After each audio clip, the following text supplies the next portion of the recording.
All right, checking our chickens here. What is up? What's up, Darth Rosie? Dragoon? Like where this is at. All right. Think I'm somewhat ready.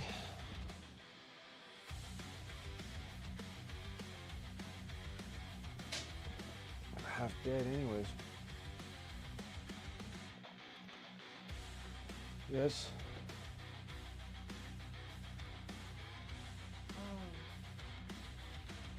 Yeah, so that took a turn of events. I'm like, oh shit, another fucking expense. Yeah, I mean that But happens. they can put it on a payment plan and I could get like 2 payments or something. We can Or pay it 3 off. payments or whatever. It's no big deal. So there's no interest on the Venable bills.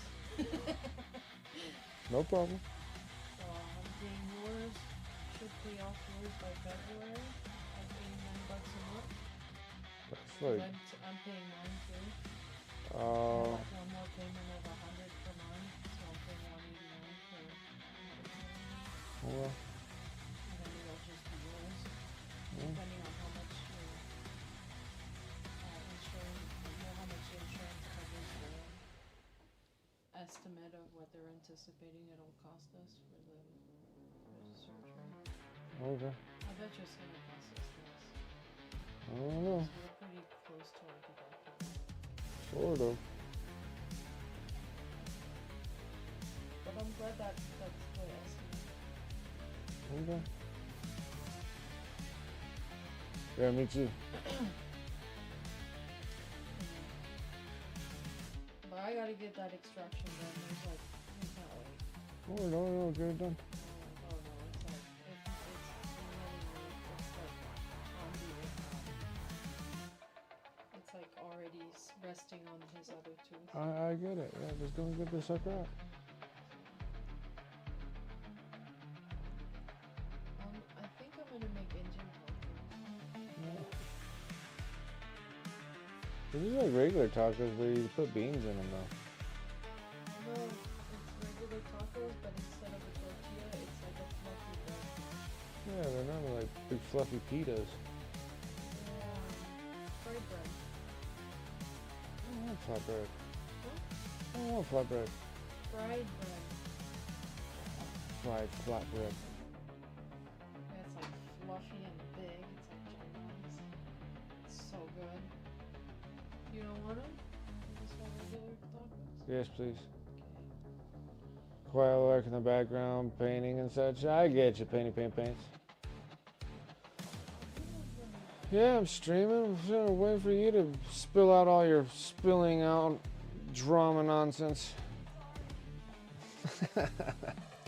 What's up, everyone? My name is Brent. Welcome to Wicked Minis. How's everyone doing on this Tuesday?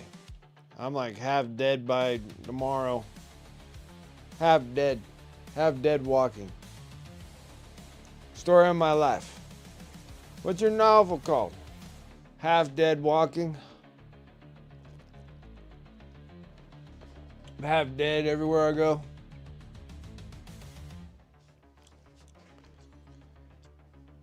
Okay.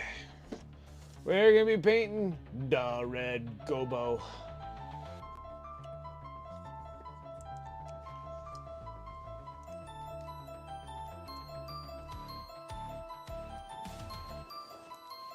What's up, Turgeon? Oh my goodness. Everybody's just blowing me up. Oh, that's just school. I don't answer school calls. They call too late. Well, my boy's already home, so he's safe.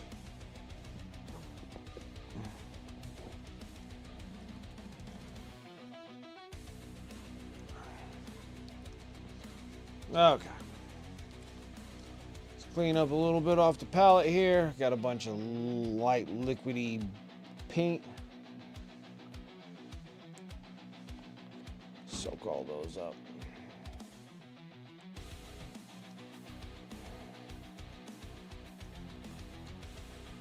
All right. this is from the stupid paint booth. There's so much primer caked onto the paint booth now that it's almost just kind of due for a new paint booth.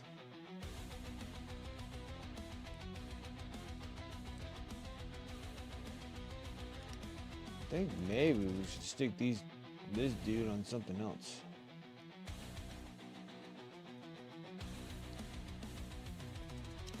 He's kinda tiny.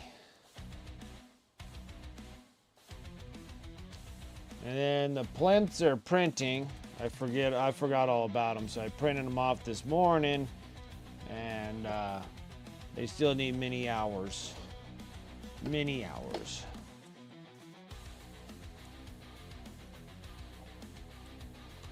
So I'm gonna start with this little Gobbo dude. Needs a red suit and easy peasy. Easy peasy. Alright. What kind of reds do we want to start with? Start with a little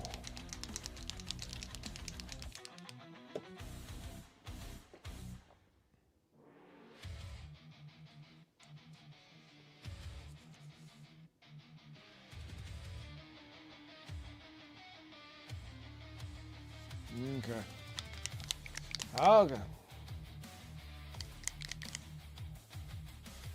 We're gonna start the base coats. There you go. There we go.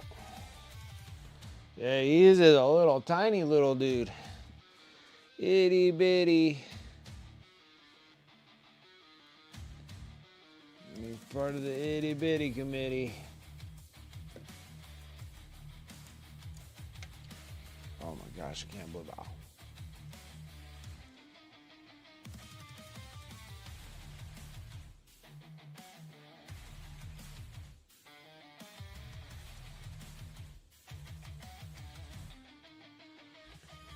No, this amp color black red is not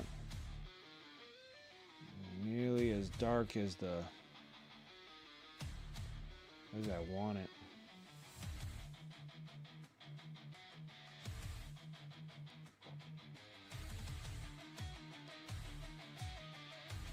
And everything's so like pink orientated, like magenta orientated. This is almost just like a blackened, a little bit black mixed into burgundy. Not technically a black red.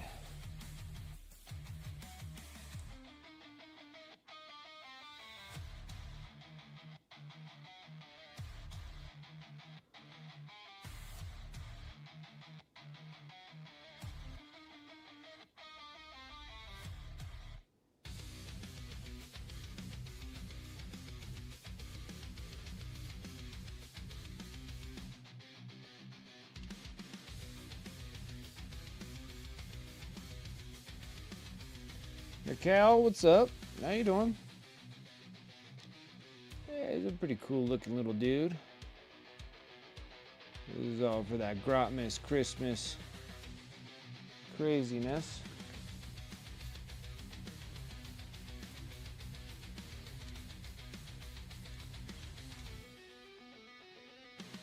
So he kind of has the whole Santa Claus look to him.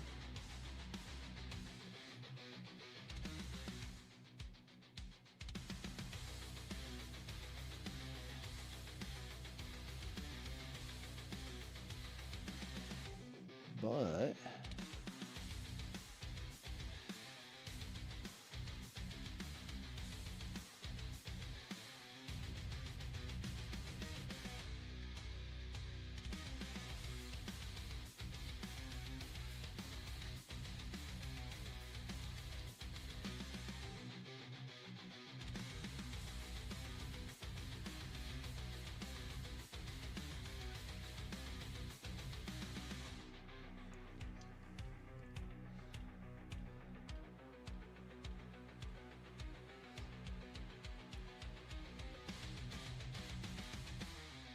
Oh, what's going on, Space Nifty? It's always painful to hear that. Painful to hear what?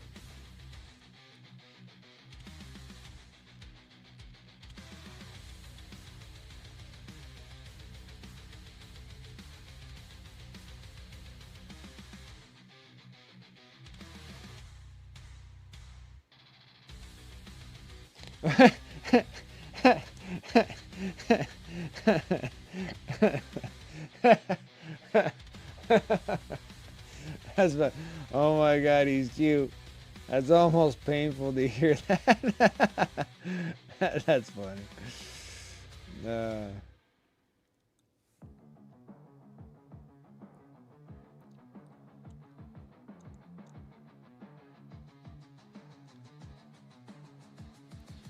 again,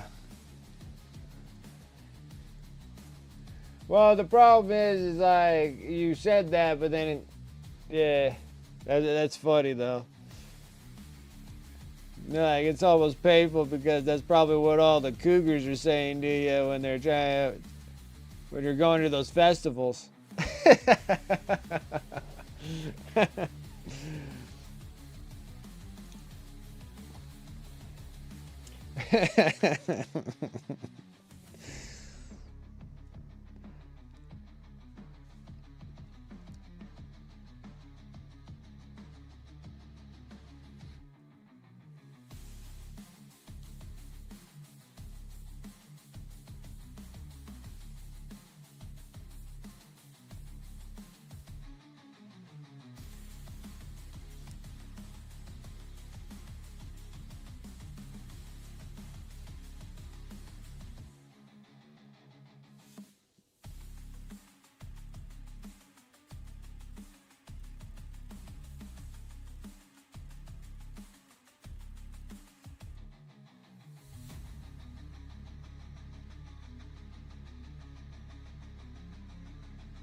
You gotta work with what you got. uh,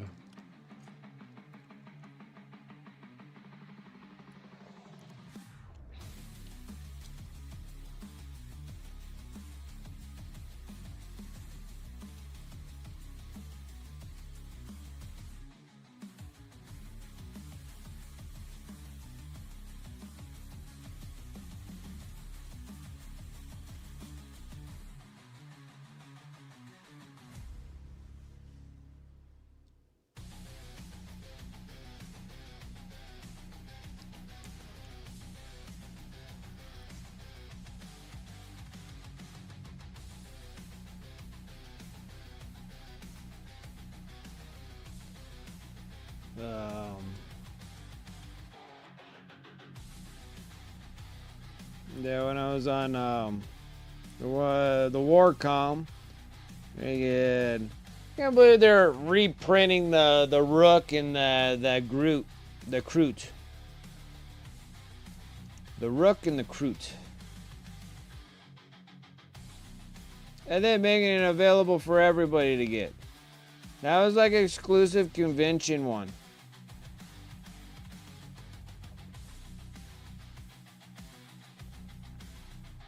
Like, doesn't make it very exclusive anymore.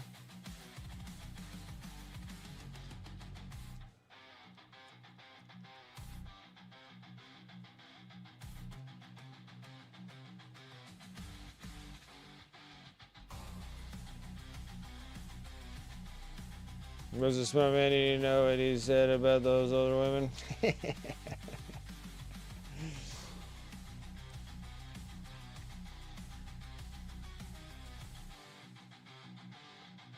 Yeah, it was like on. Yeah, the Rook and the Kroot. I sat there and I'm like, that was a convention exclusive. And I made sure that everybody got me a whole bunch of those, because once I painted the Rook once, seemed like everybody really liked the Rook being painted, so I painted so I have a couple of them. But that was like convention exclusive, and then now they made it not convention exclusive.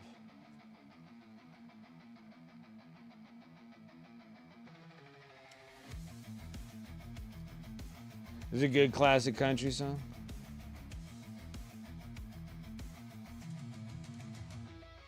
For the talking about cougars.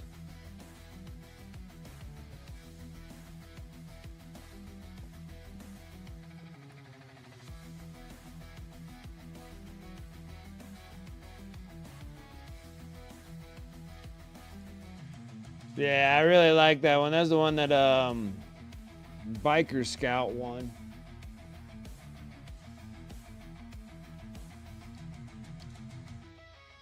That one was a very pretty piece.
Oh, about time I got this red on there. Still believe that it's like lighter than the burnt red though. So we'll do a little burnt red.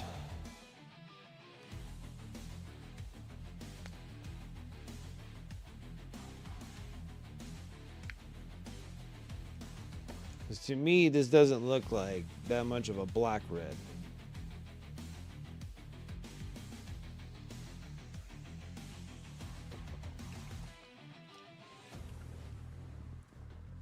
Yeah, because I got another rook that we're going to do for another giveaway, because I have one of those.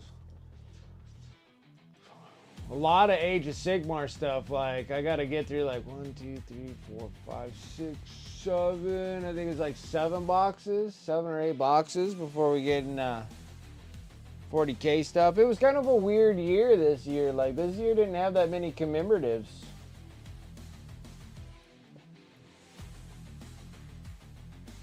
And whatever commemoratives they had, I couldn't get any.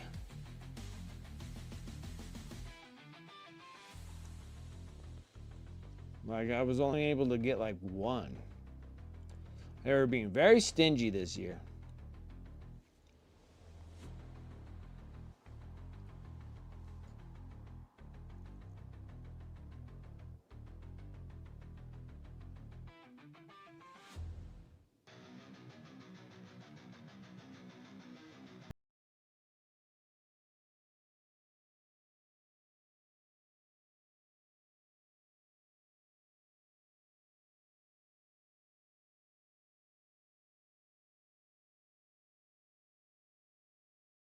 On Tuesdays.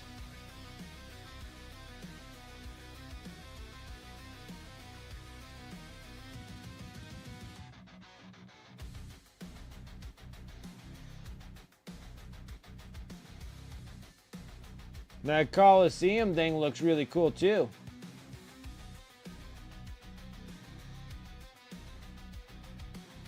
Ah, you got the storm.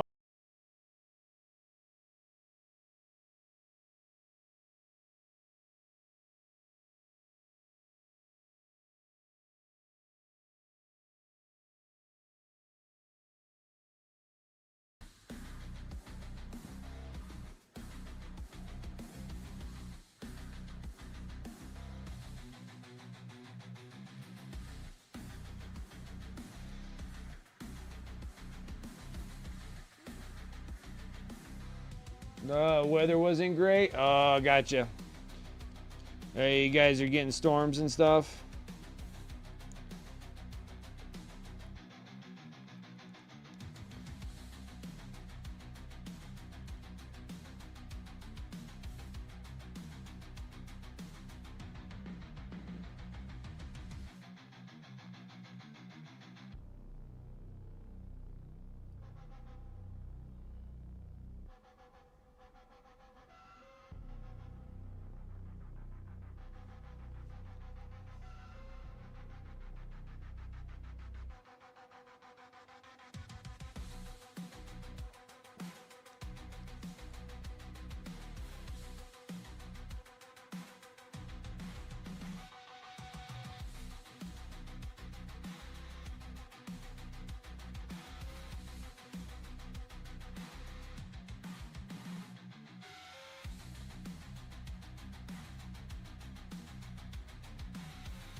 need to go up a little brighter. We're going to go in some bold pyro red. What's up, antifreeze? They did another that KOTC is that the Coliseum game. The terrain is pre-painted, but it took 2 bottles of Loctite to put it together. Oh wow! It was threatening snow. People don't know how to drive in it. Oh yeah. Rather be safe. Oh, absolutely. Antifreeze, what's up? What is up?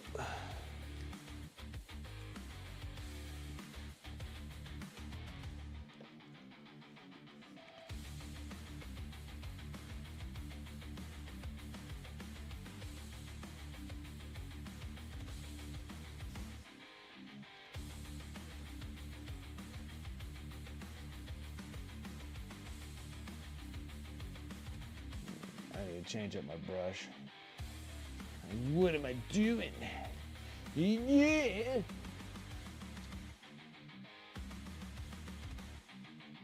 That's not what I want.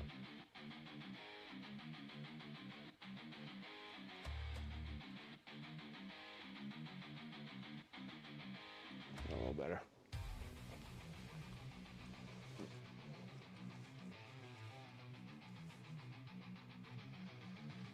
I have no idea what that even is, antifreeze.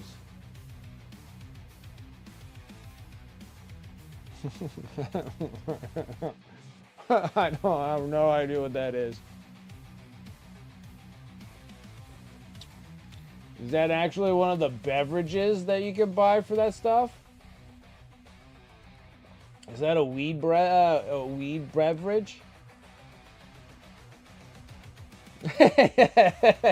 I have no idea what that even is.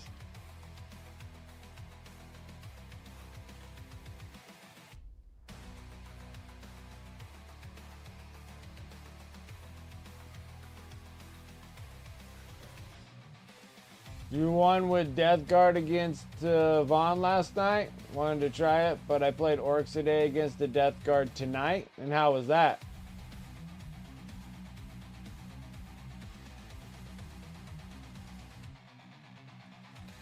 Orange soda and ice cream float. Oh. Okay. All right. I'm like a THC soda. Okay. I was sitting there. I was like, I have no idea what the heck that even is.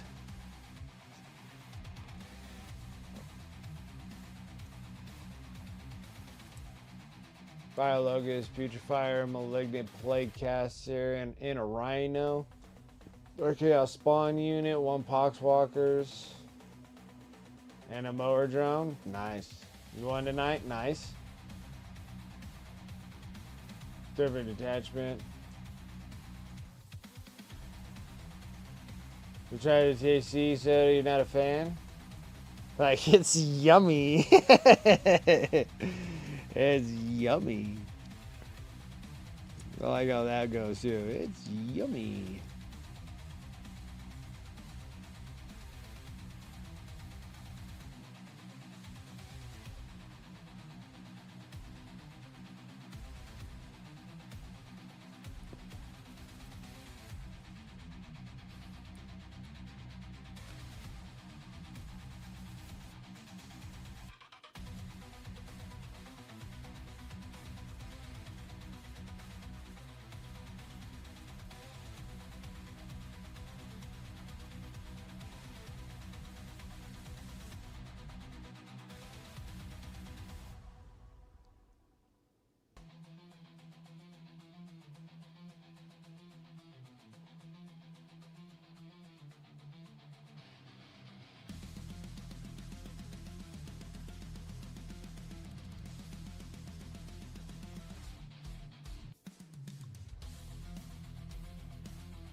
Ice cream fan should hit hard.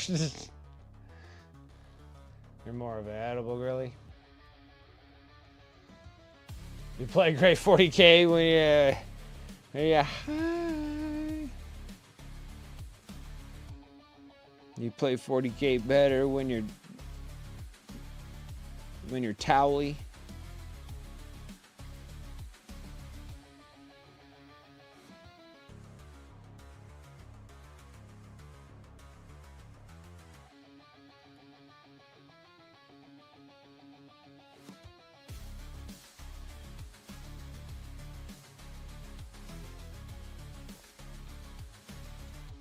Find Curse City cheap with the new Warhammer Quest out, but even finding one for sale is a... Oh, wow. That's a bummer, Dragoon. It is a really cool box. It's a shame you didn't grab one. Maybe one will come around.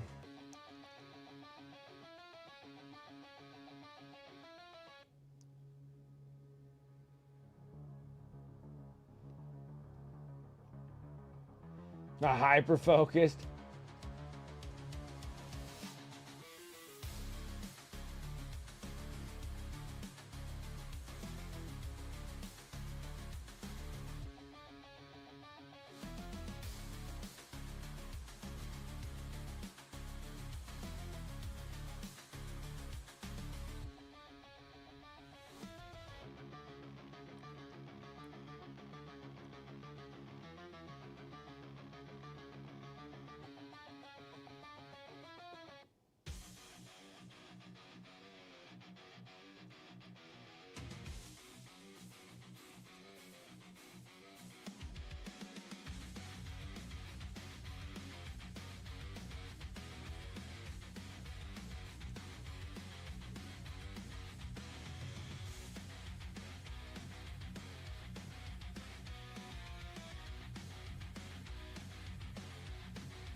It's just a short drive. Yeah. This is an 8 hours. It's good.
So apparently Canada has a hard cider that they don't sell here in the States. I can see that.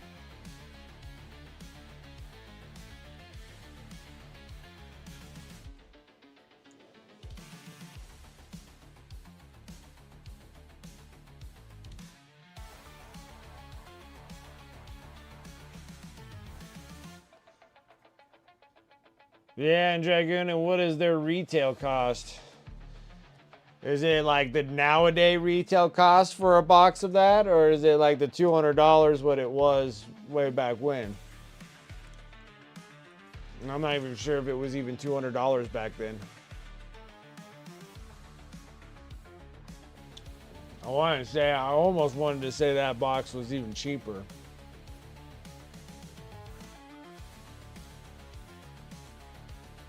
See, 240 loonies. See, like, I just don't think the Cursed City box was that price back in the day. So, that's that lovely freaking hobby store jack up prices.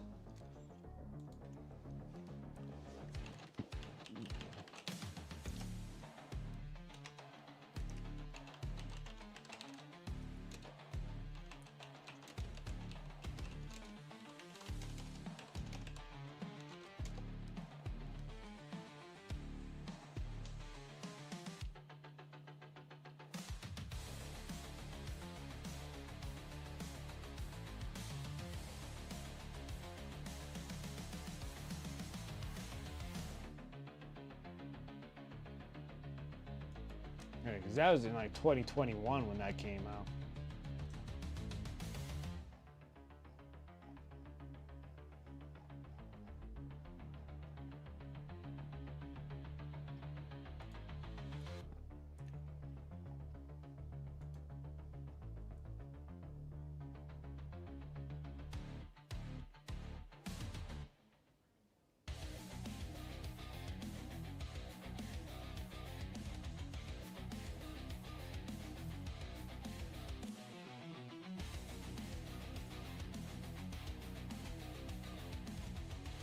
I want to review.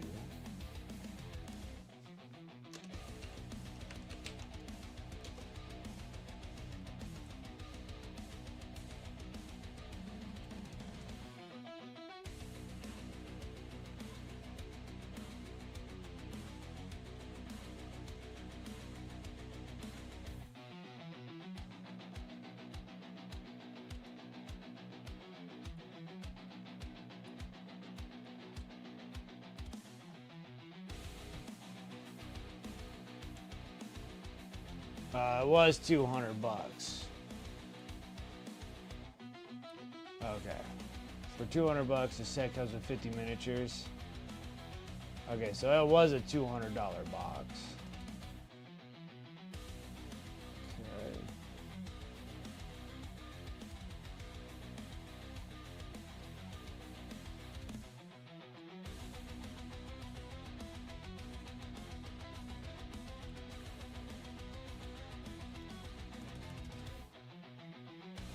Oh, they're out of stock there.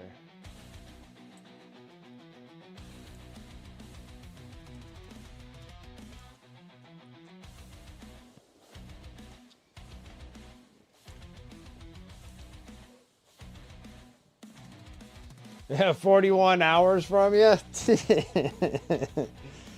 Yeah, well, that's flying across the country and then into another country across the country.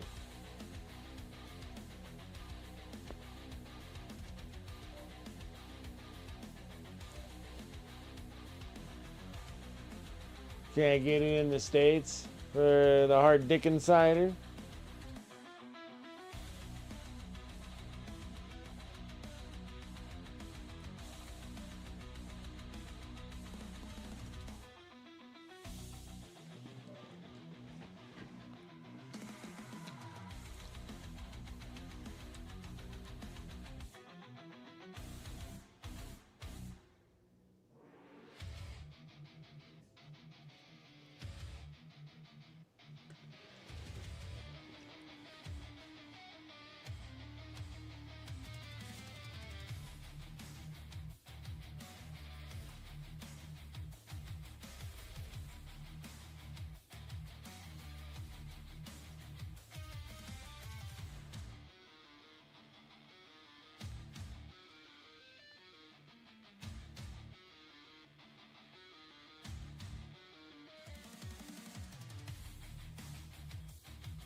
Yeah, lighter green skin sounds great for the Gobbo. I agree with that one.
We haven't really set up a good painting spot in the house yet.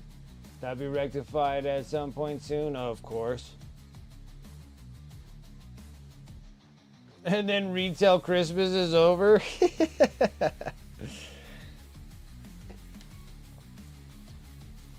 When retail Christmas is over, it's true. But it's funny. That was funny. Retail Christmas.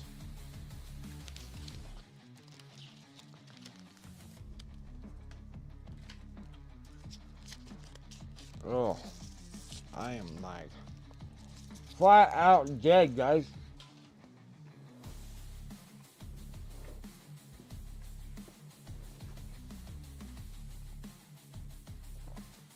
You like this one?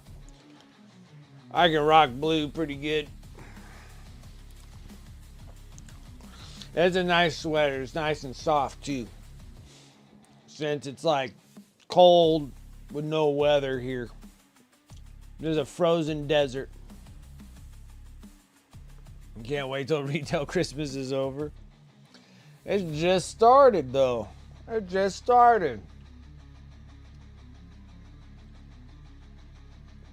I mean, it was just Black Friday, so it just started. I believe so, yes. Yeah, these are nice sweaters. I like these ones. They're like so relatively thick. They're soft. I like these ones.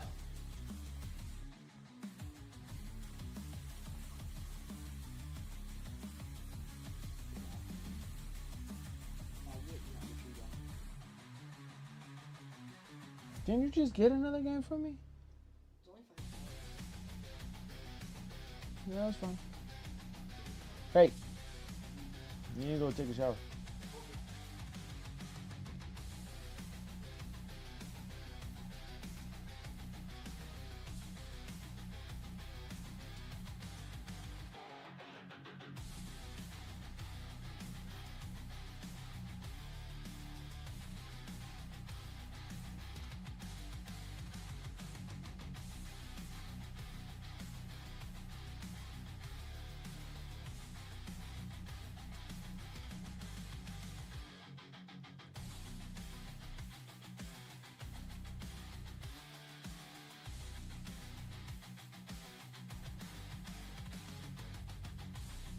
You don't like the Rosemary and Company brushes? They're just okay, huh?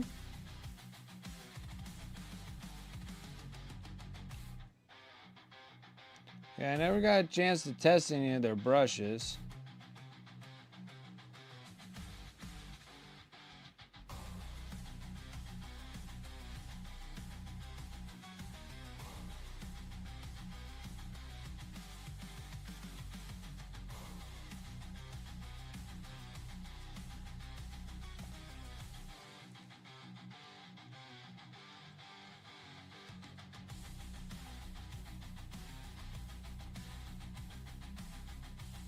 Man, are you sable or synthetics on them?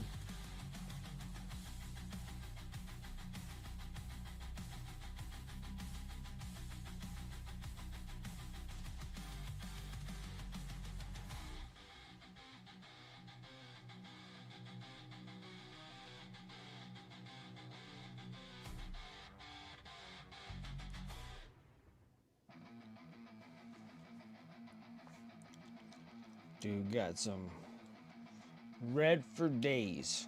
We'll emphasize on them a little bit more a little down the road. Right now is to make all the fluffiness.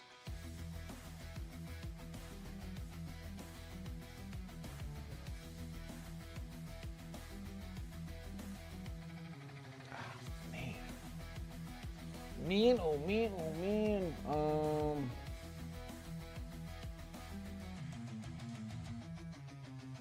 How do I want to do those?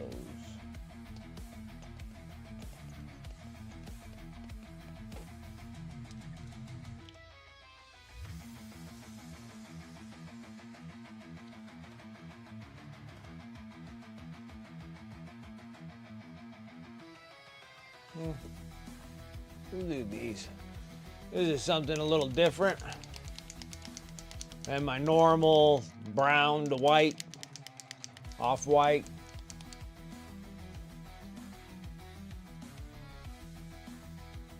The sables, okay.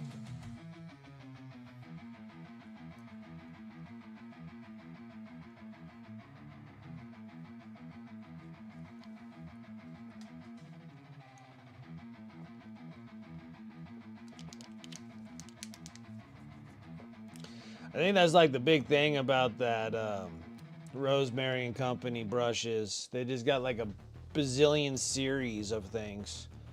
I think that's probably what makes most things complicated for me. Because I honestly don't know which one is like good or bad or whatever. I bet they all have their certain functions.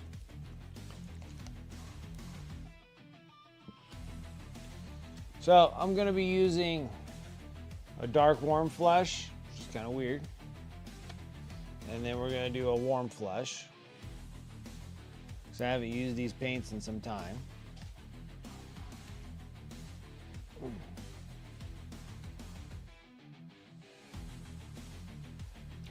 the hell do I do with these things? There we go.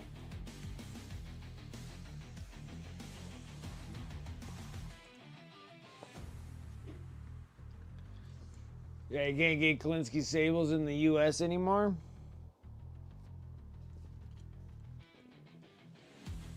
What's up, Retheus? Some heresy, always.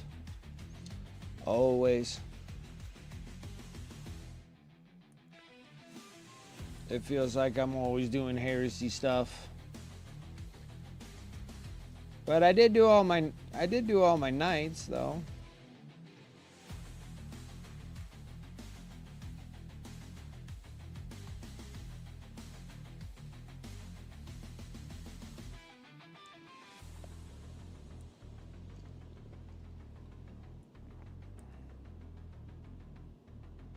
What are these red dots that you are speaking of?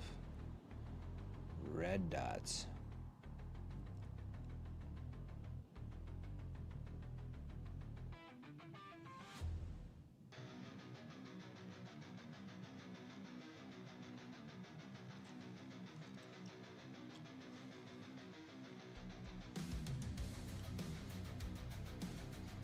Well, they ain't knights in white satin. That's funny.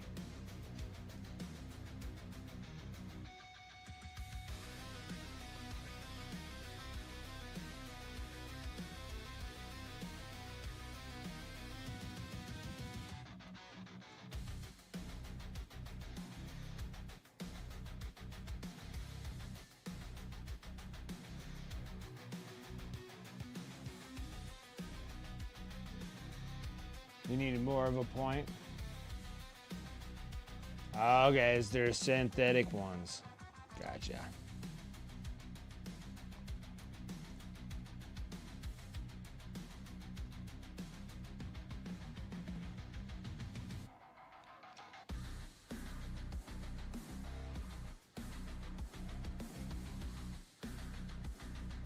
Because these ones that I have from Foxbite are supposedly Klinsky Sable, so I'm going to take them as they are.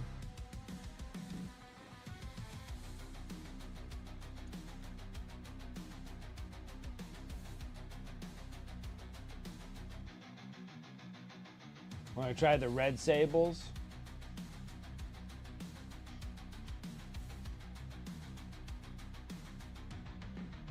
Yeah, they're like handmade ones, yeah, for the Windsor Newtons.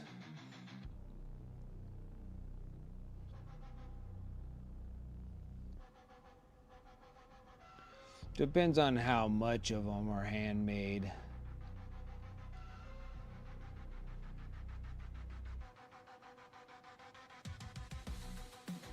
And then like technically like what's classified as like handmade? I'm pretty sure they probably are.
Yeah, if you got the wolf hair one, that's from shoot, what the heck was that plate? What was that company called?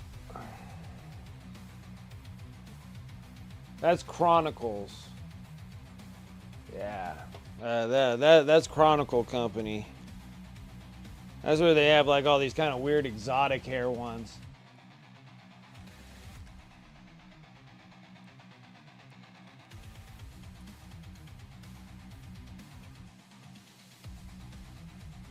That's the Australian company. They're really cool people when I met them at the con.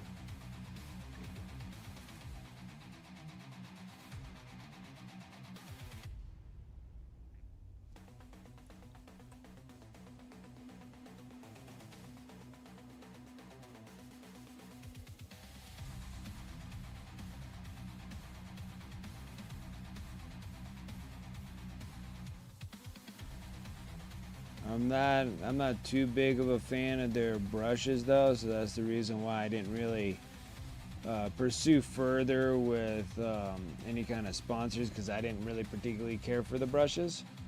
I think the only thing I didn't care, the thing I didn't care about is that they're a thicker brush. They're a denser brush, and so they do hold like a load more paint. But because they hold such a load paint, it'll open the tip bristles apart, because it just there's just so many bristles that are in it. It feels like. And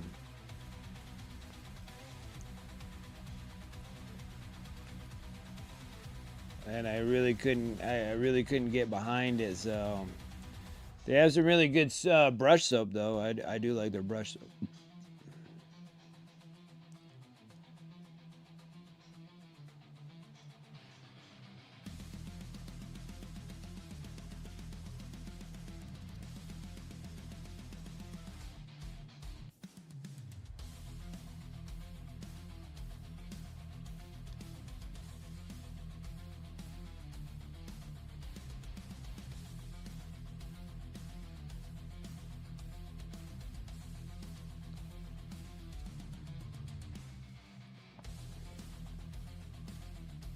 All right, so yeah, like paints them with like a wash brush.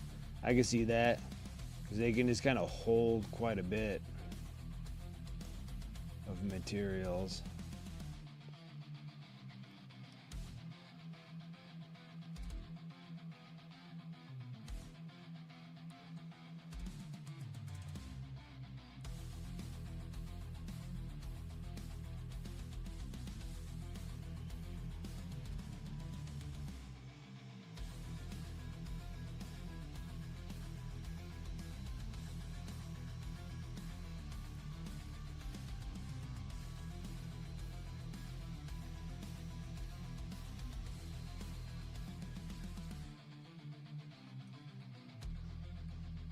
Good beater brushes, base coat, and move on. Gotcha. Yeah. So yeah, that's why I didn't like fully go and fully contact them, because they were like really down for sponsorship years ago when I talked to them.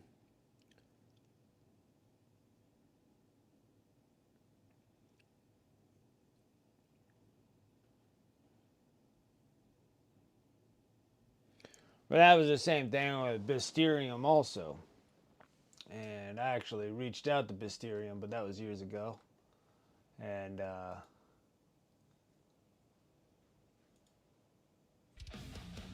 nada.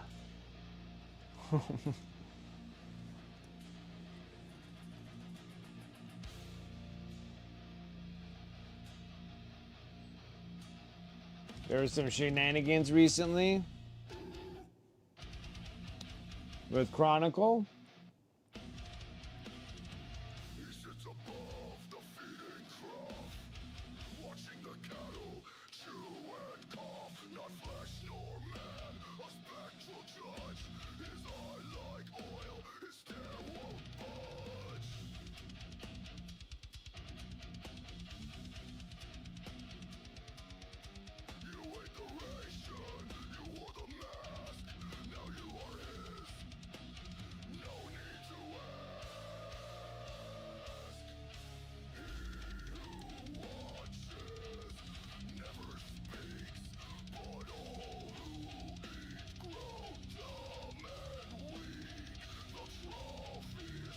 They did a synthetic run. Okay. Yeah, cause like they had like a sable, then they had like a wolf, and then a tiger.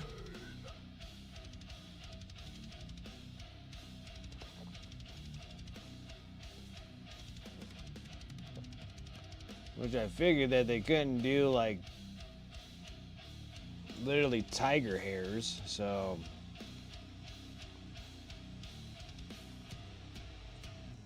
maybe that's the synthetic one?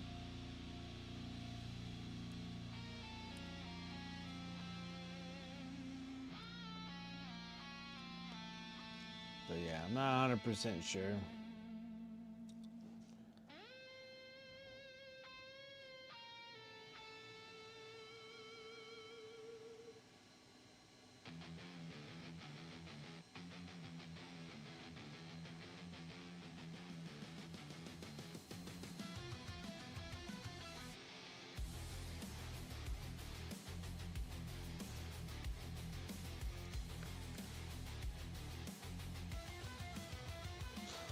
Yeah, but I've been out of touch with them for a good couple years or so, so I have no idea what's going on with them.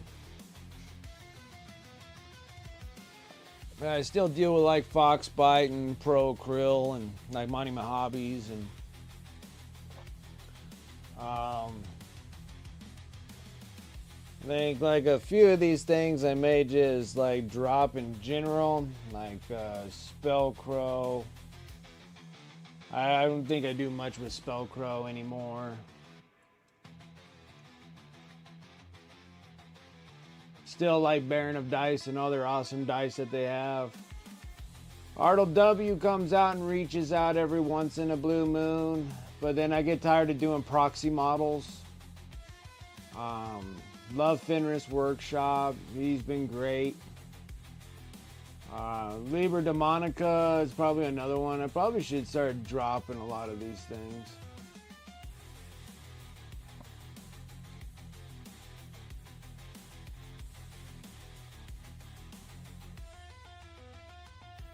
Goblin Hut's been excellent.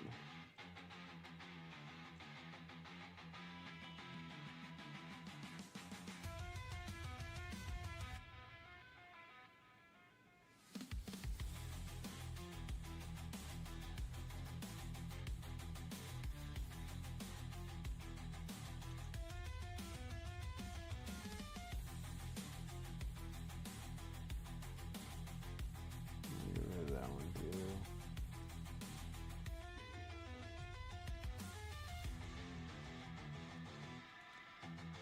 This one here.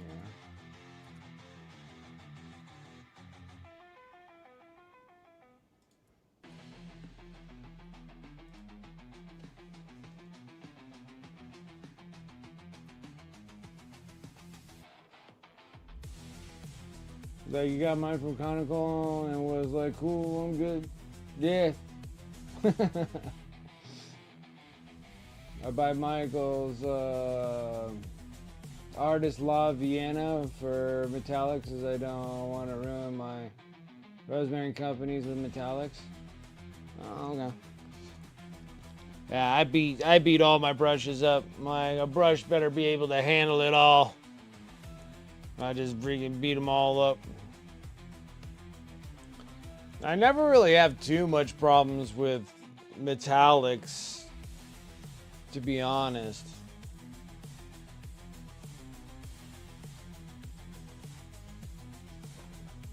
Like, maybe it's just me, I don't know. Maybe I'm just destroying the brushes and not realizing it. I know the things that do beat up brushes really good is a lot of my, a lot of my technical stuff. Like GW Technicals beat up brushes really bad. The Goblin Hut with the Dirty Down products, they'll beat up your brushes pretty good. Micro Set, Micro Saw can beat up your brushes pretty good too. I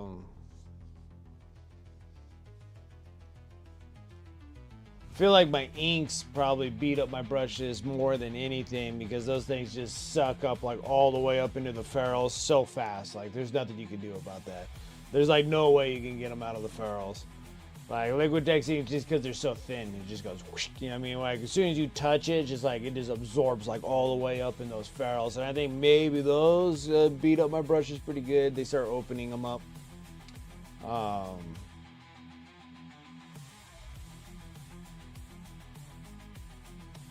I could feel like, yeah, like a contrast paint, probably more like a technical paint. Yeah, I could probably see that. And speed paints, see, like I've never done any like speed paints or contrast paints. So that's probably why my brushes probably last so long.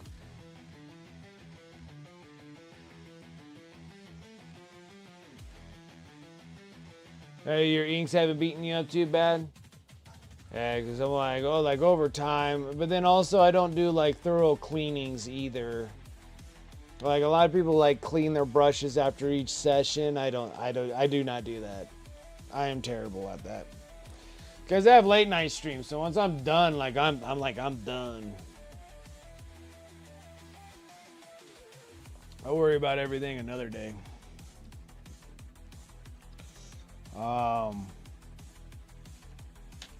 Because eventually they turn into like that. Like destroyed brushes. They're like, there ain't nothing you gonna do to fix these bad boys. But that's my stirring brush anyways. It's meant to be a beat up brush.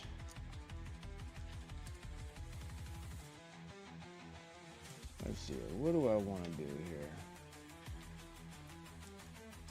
Actually, I'm going to take a G-dub brush. I'm going to see if I can dry brush here, but we might not be able to.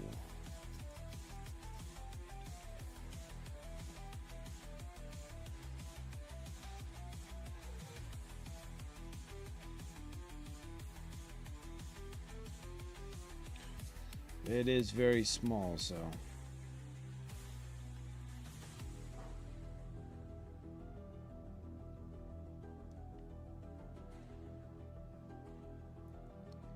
I might make a bigger mess than achieving anything.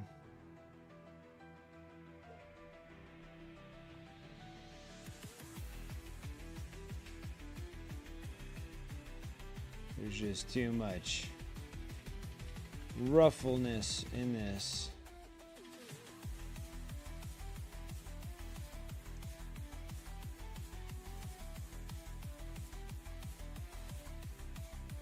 Can't remember last time you painted just to have fun. It's been some time because you've been sitting there so busy trying to get army lists done to play at tournaments.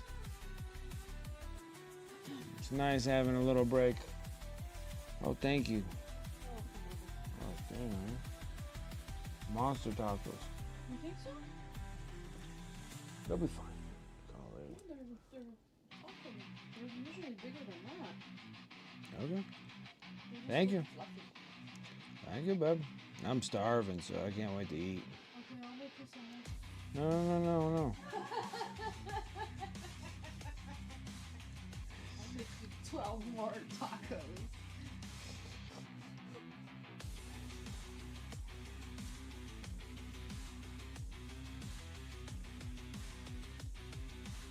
Yeah, Dirty Down is very rough on brushes. Like, you use Dirty Down, those things are instant destroyed brushes, like instant.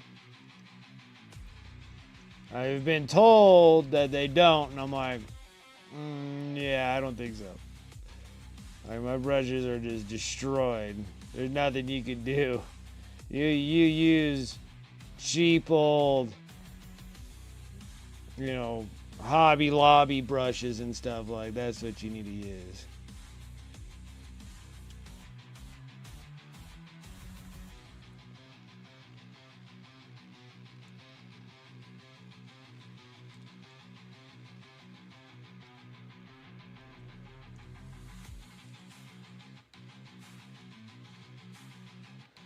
The glory of display.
Crap.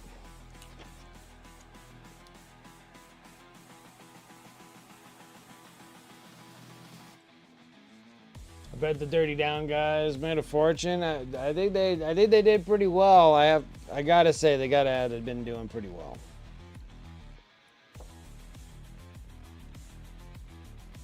I mean, they did sell quite a bit of those bottles. Just depends on how much those things are. It's like either the Dirty Down did pretty well. I think the Villainy Inks probably did really well. I've always wanted to get the, like, Antifreeze has them, and I'm like, I really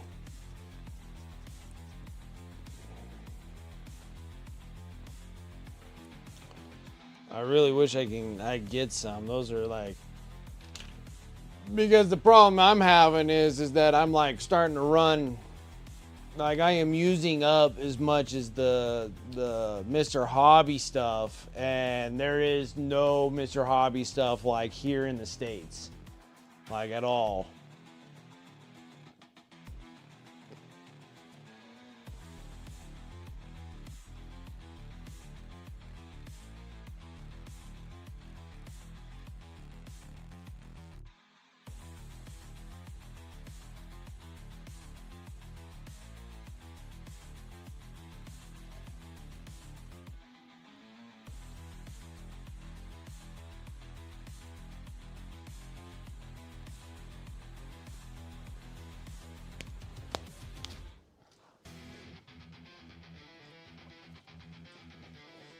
Yeah, I don't know. I just don't know exactly if I can get them from Canada. Will they ship them here?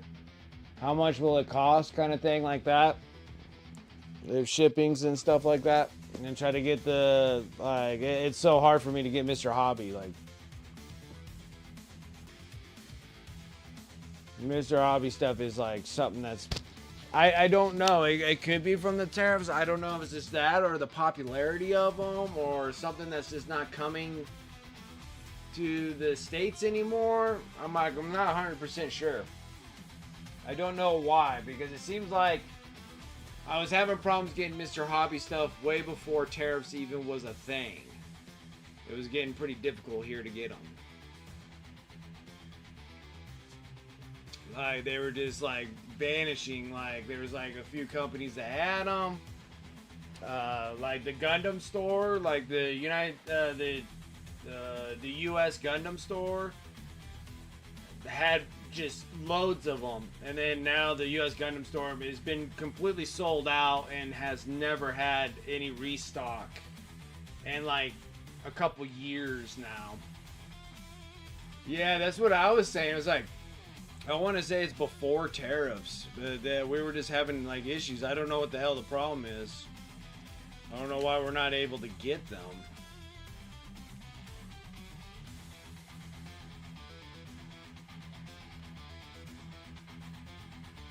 But yeah, it's been a little rough on those. So I wanted to try the Villainy Inks because I can get the Villainy Inks right away.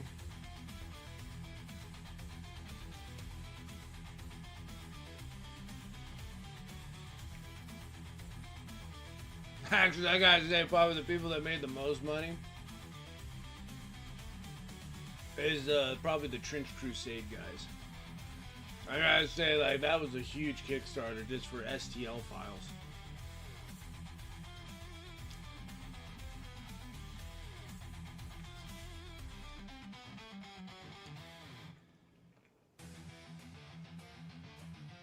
Now, I guess maybe on the Kickstarter you can get the actual figures themselves.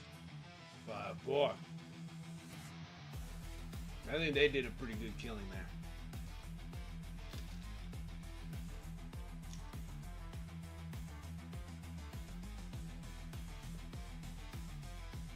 They're great looking models too.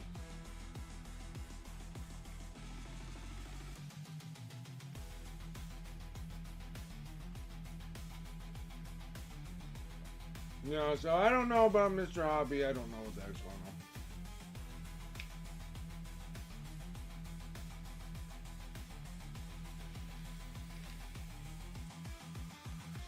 So Mr. Hobby's an unknown. I don't know.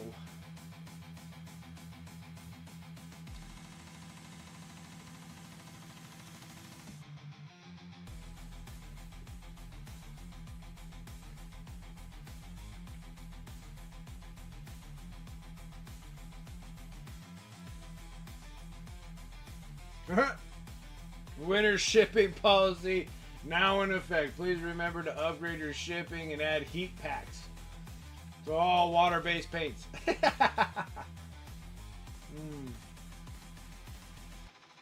That is hilarious.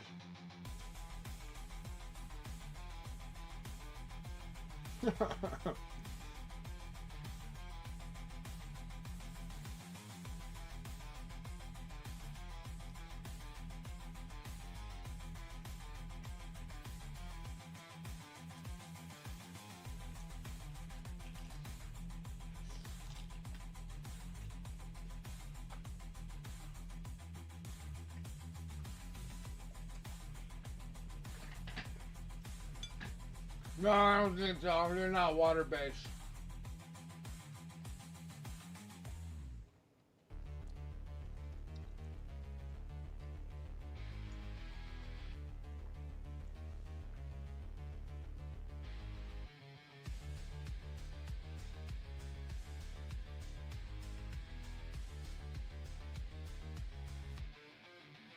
Mr. Hobby.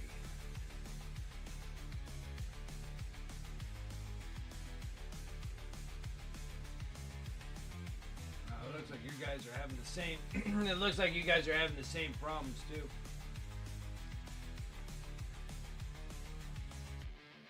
I mean, you guys are sold out of everything. The Surface 1000s are gone. All your Surface primers are all gone.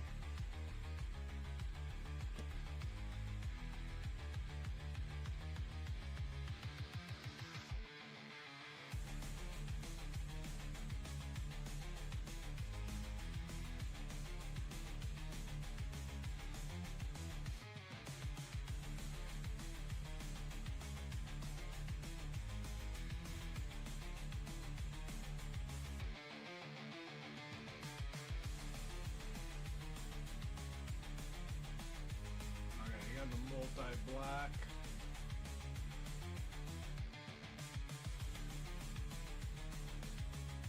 But yeah, you guys are in low stock too. Oh, it might be a blab more. Okay.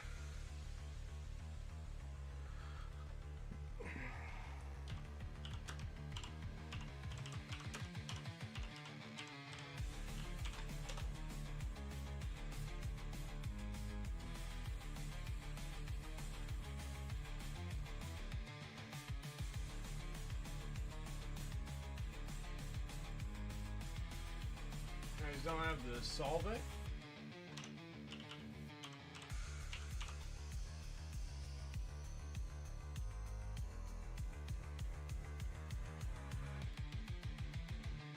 Oh.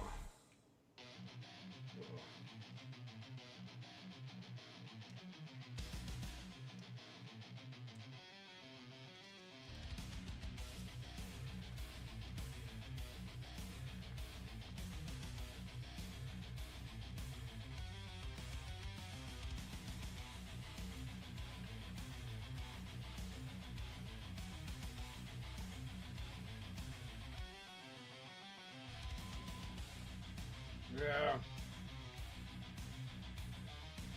That's crazy, like all your surface primers all gone on this thing too. That was the other one I wanted to try out.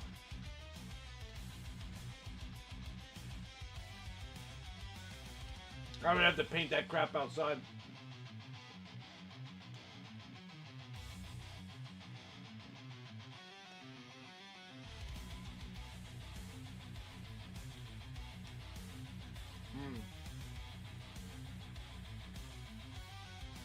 Well, it looks like it's not just here in the States. It looks like everybody's getting kind of affected. So there must be something happening at the Mr. Hobby place in Japan.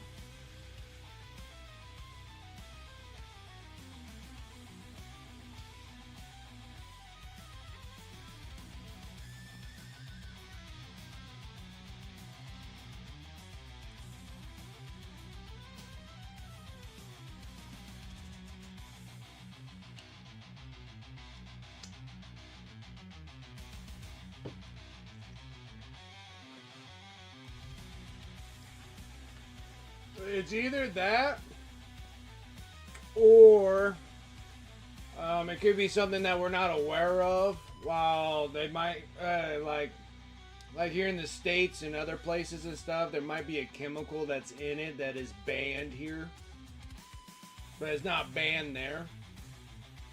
Or maybe they finally discovered it, or whatever the case is. And then maybe none of the product goods can actually come here anymore because of those. That's like one theory. There's like one theory of mine that's like that. Because I find it so odd that we're not able to get anything.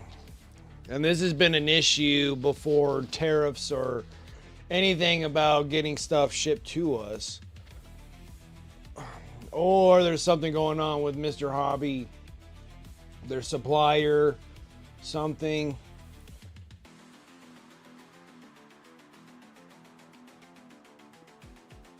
It's not like we get blasted with a bunch of, hobby news about hobby companies. Like the only one that I've known any kind of news about is, what is it, Vallejo?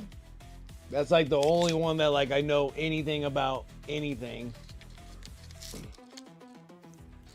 And like the workers are doing something with like the boycotting of, the Vallejo paints or whatnot. So, that's like the only thing. I who knows what it's like over there in like Japan or whatnot. Maybe there's like a long going strike or the place caught on fire or whatever. Kind of like what's the anime place that's over there in Japan that burned to the ground? Was it like Kodansha that burned to the ground? Someone caught the animation place on fire. I want to say it was like Kodansha or something else that had a K in it. Konomi? Something? Maybe it's not Konomi. I want to say it's Kodansha. But like somebody burnt that thing to the ground. That's why you don't see very much like animations done by them anymore. You're like, what happened? Oh, it burnt to the ground.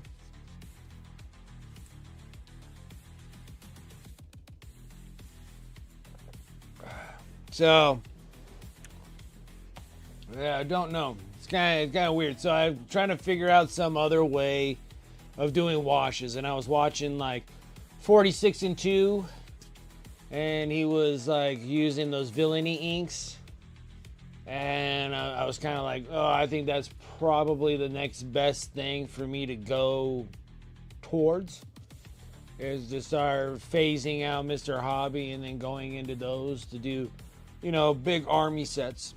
Not necessarily like display standard pieces, but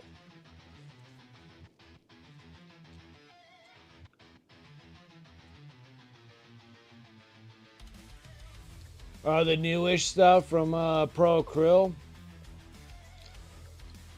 Sort of, but that requires more so than what they have. So that newish is like another medium, I wanted to say, wasn't it? I thought that was like another medium that you would actually add stuff to it to give you the wash. But then the big one that I have is that it's another acrylic wash. And I'm kind of trying to divert myself away from acrylic. There's nothing wrong with acrylic washes.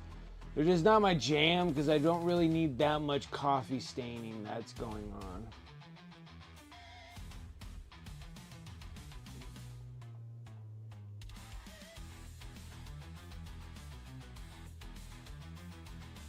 That's the Glay wash. So where's that?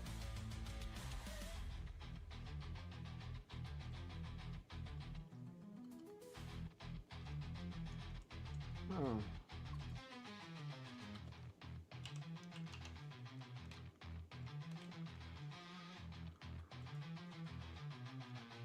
Yeah, that's the weathering medium, and I believe that you take this medium and then you add whatever colors.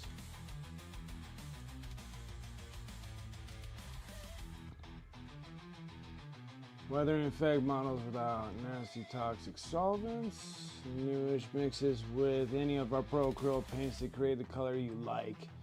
Yeah, so you would have to take the color that you want. The color that you want, and then you'll mix it in with this. And then you'll get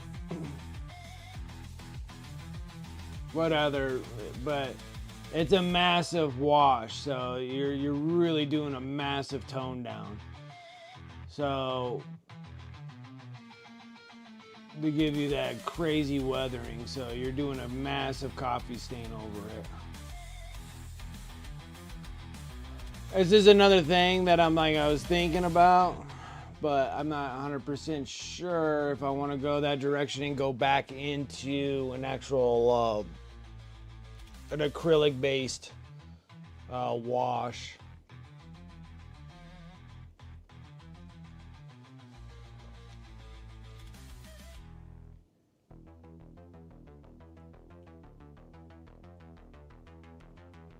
There are pre-orders and now from Chimera. I'm pondering picking up a setup. Dracoya is going to get Vault. There are pre-orders now from Chimera. More Chimera stuff. I don't have any Chimera paint, so I don't know how that is. I know they're like single pigmented, highly pigmented paints.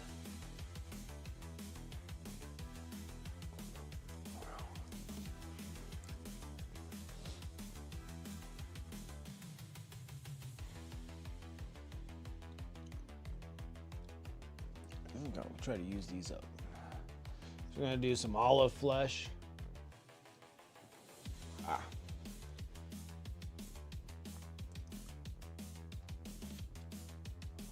Oh, the velvet ink sets. Gotcha.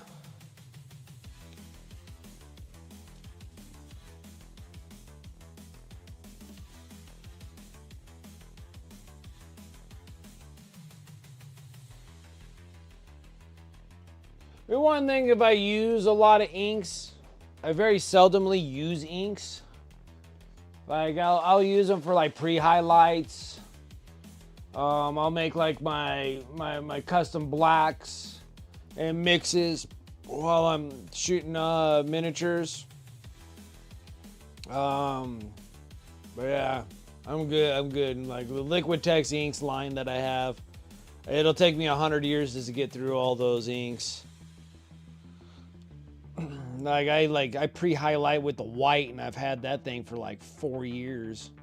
Like it'll take me forever to get through all those inks.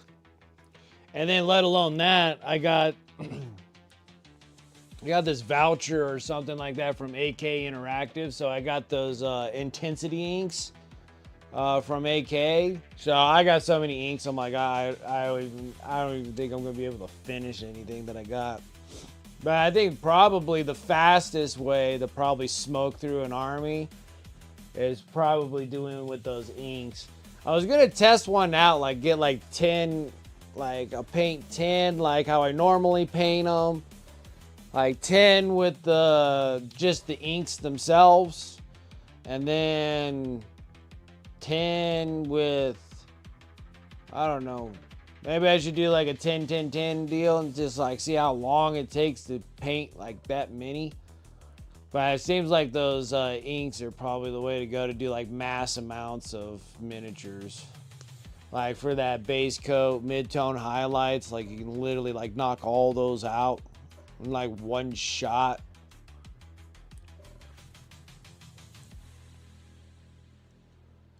They're a mix of an ink and paint, so I really like them. Go back and forth on them a lot.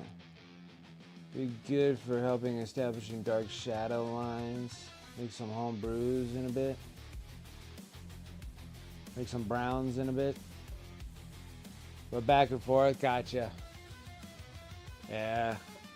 I just gotta be careful with like paint sets, because now it's like I got another paint set coming my way. Like I literally dished out like all my too thin coats. I only have like a handful of them left now. Got rid of those.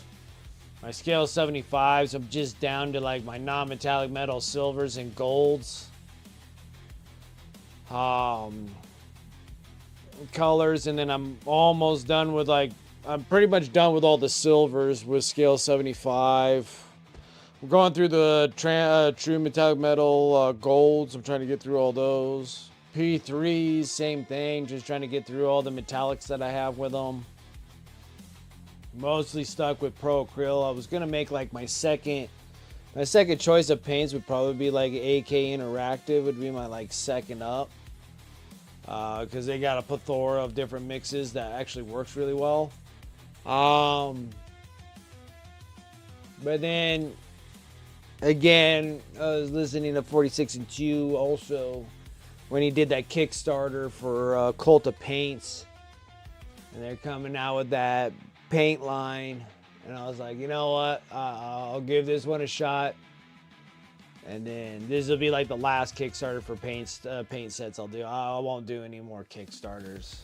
I hope to God I don't have to do any more Kickstarters,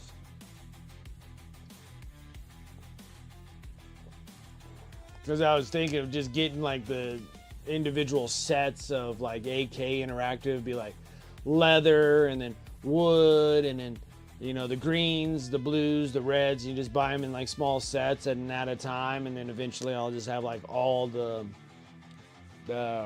paints,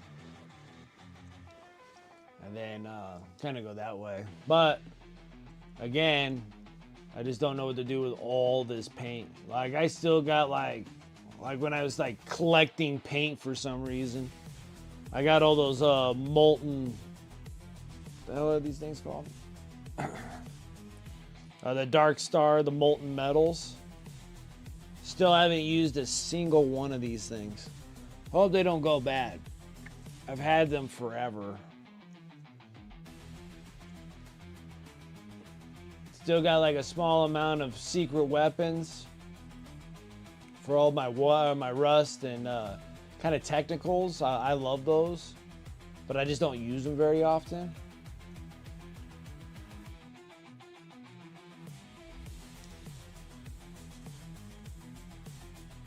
Yeah, and then now like everybody has like a paint line now, and it makes things tough now. It's just like, what do we do? Because everybody has a paint line. So I know for like sure, like Monument Hobbies had really started out real decent freaking paint line. So that's why I kind of have a whole bunch of them. Originally had Army Painter for years, and then I cycled out of them. And then now they changed their paint formula, so I guess they're relatively good. I have, what is that, 3? I have like 6 of their red paint lines, because I was going to go back to World Eaters again. And I painted all my World Eaters with Army Painter, so I'm going to have to go to the triad of Army Painter to see if I can somewhat match those colors again, to get some of the World Eaters back up and going. But then again, I don't really need any more paint lines if I can try to avoid them as much as I can. Try to make do with what I got. Yeah, and then like Chimera was another one too. That was like Kickstarter, and I didn't do it. I was sitting there, I was like, I was going to, and they're like big bottles of paint. Like I think they come in like pretty large bottles, single pigments, so you can do a lot of mixing. And then that's another thing that gets you too. Like you guys spend all this time mixing paints to get what you want. Now a lot of artists are doing that, and I get it, because if you're doing like singles for like display pieces, or if you're going competition pieces, I can see why investing into singular pigmented paints and mix as you go. But at the time that Chimera came out and they were pushing that factor there, because like Pro Acryl already do so many freaking mixes on them. Yeah, they're like 30 milliliter bottles. Yeah, they're like big bottles of paint for Chimera. And at the time, I'm already doing like so many mixes with Pro Acryl paints that I kind of got the the feeling that I didn't want to have any more paints that I have to do huge mixes with. So that's the reason why I didn't do the Kickstarter for Chimera back in the day. Because I already do enough mixing as it is with Pro Acryl to get colors that I want. And then now I'm like more into like, I like pre-mixed paints. So that's why like AK Interactive started like, you know, rubbing off on me a little bit more, because you got like, you know, like 15 different greens. So I can do like, you know, a triad of those colors to make like a full 2,000 point army, and they're already pre-mixed, so I don't have to worry about, you know, having the mix ratios proper for Pro Acryl or anything like that. And then with Pro Acryl, now I've been painting them, just trying to keep the colors relatively the same without too much mixing, so I can match them a little bit better. Like years prior, I was mixing so many different Pro Acryl paints, I can't tell you how I got certain colors anymore, because I can't remember, and then my dumb self never wrote them down. So I was trying to write them down for new recipes of what I was doing, but there's a lot of them that are lost because I don't know what I was mixing at the time. So that sucks too. So that's another one, is if you're gonna do mixing recipes, you gotta make sure you write those suckers down, because I can't tell you how I painted a lot of those miniatures like 3-4 years ago, 2 years ago. I couldn't tell you because I don't know what I put in them. So that's a tough one. So that's why I was thinking that maybe more of an AK Interactive going my way for building, like doing big mass amounts of armies.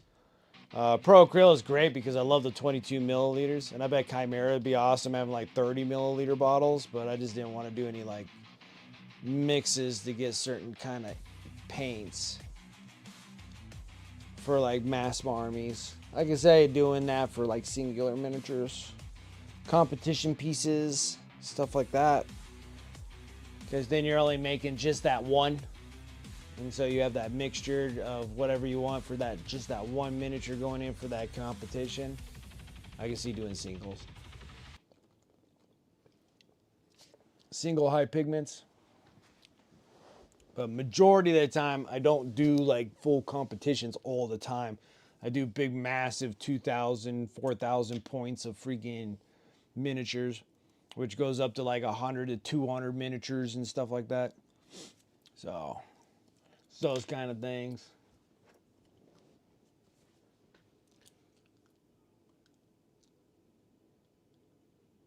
See, like the artist sets are pre-mixed colors, and they are mixed from the single pots. Ah. So yeah, I think things have changed now, so I don't know.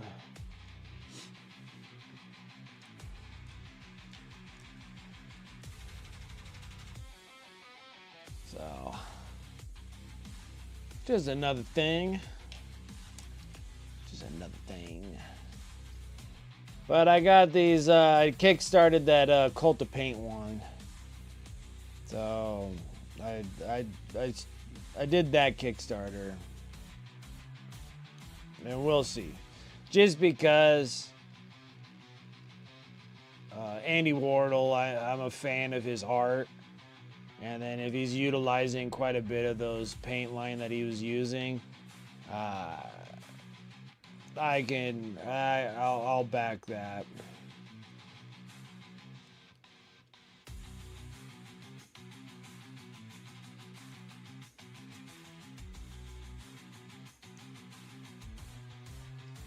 And that's about the reason why.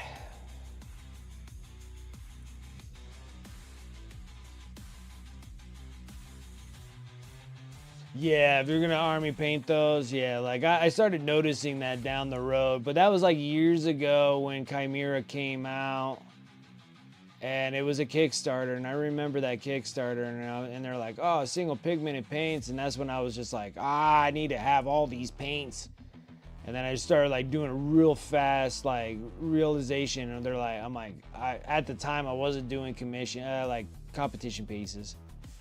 So I was sitting there, I don't know if I really actually need that, because I got to get like massive armies done. That's what my main goal was when I first started doing these streams, I was painting just big, huge armies. And assembly line works and all that kind of stuff. And then obviously those don't really matter anymore. Everybody wants to see who's doing competition pieces. So things changed over the years. So that's why we're working on these giveaway pieces for the end of the month. And then I'm going to try to work up my competition standards again.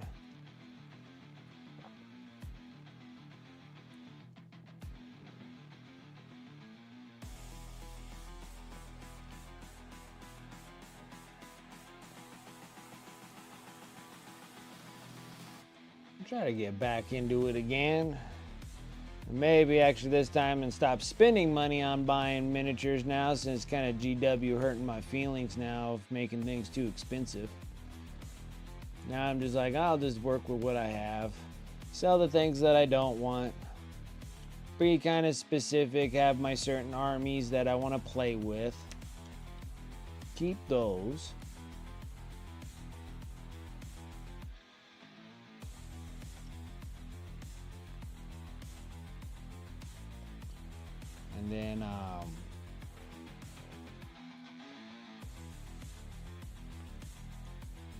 And then maybe go more into the competition end of things.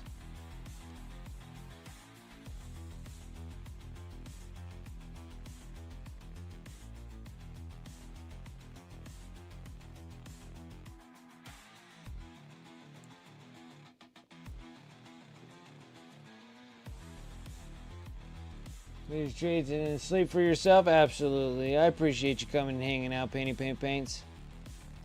You have a good one. You take care.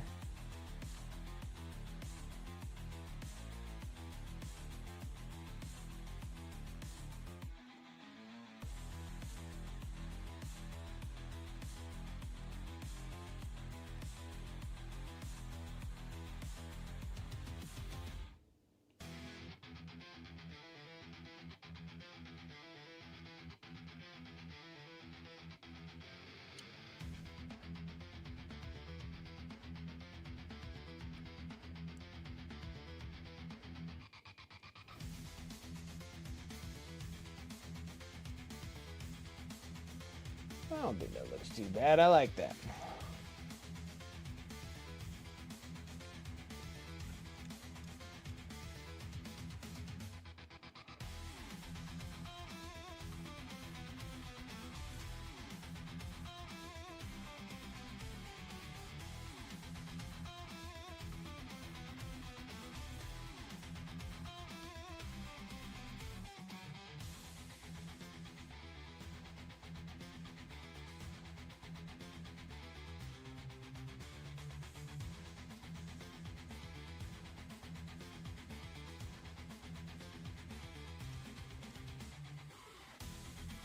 Oh, I'm so freaking dead today.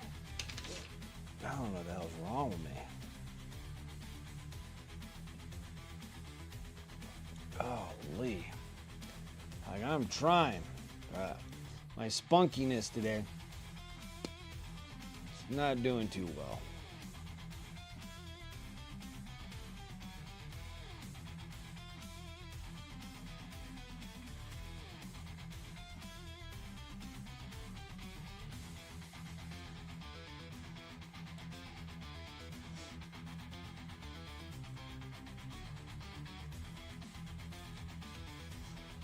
Yeah, well, let alone that, it was just like, these have been like long days. Like, I've been like coming home like an hour to 30 minutes before I had to stream. So like, I've been having like long days. And it's a lot of walking. Like, I literally walk like anywhere between 3 to 5 miles.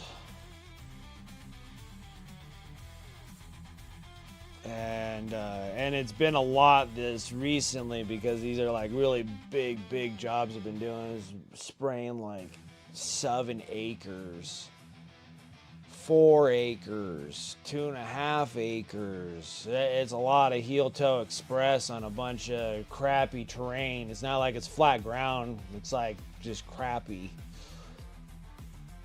Jaggedy rocks, hill slopes, all those things. So it's like 3 to 5 miles of that kind of crap. It's almost like hiking almost. So I've been just flat out just dead.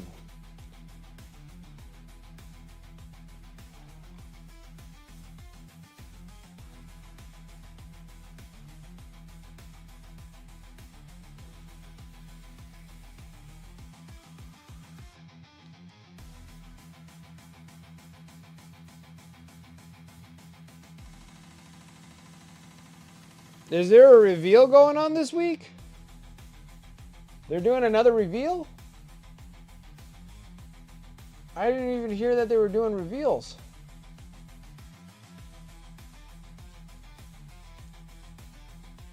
Yeah, and that's probably been my biggest kicker is just all that terrain and how many acres we've been doing. It's just been like, ooh, it's just been brutal. So I've just been extremely tired of late. But it's all good. I can't complain too much because I'm going to have so much time off. So it'll be the most time off I've like ever had, like not working. Like I've always worked. And then it depends on what you classify as work too, because if I'm going to be sitting here painting miniatures for sale, then that's still going to be classified as work, but it'll be kind of fun work, not, depressing work.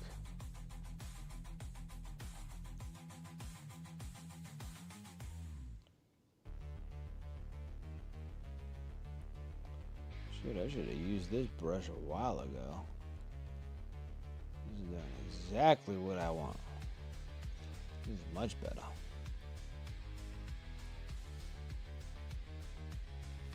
Is this a video game reveal?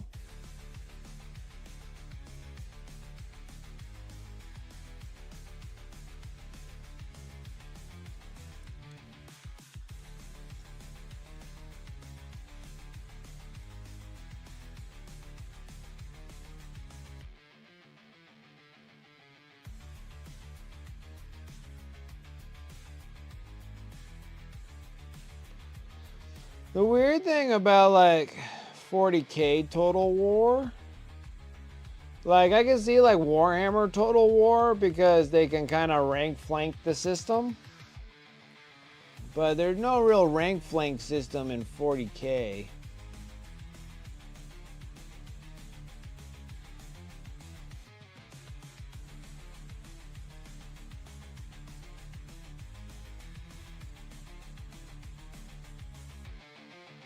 Maybe that's probably why it's taken so long for them to actually come out with one, because I think they might have to probably make it slightly different. But I'm not 100% sure like how you would do that.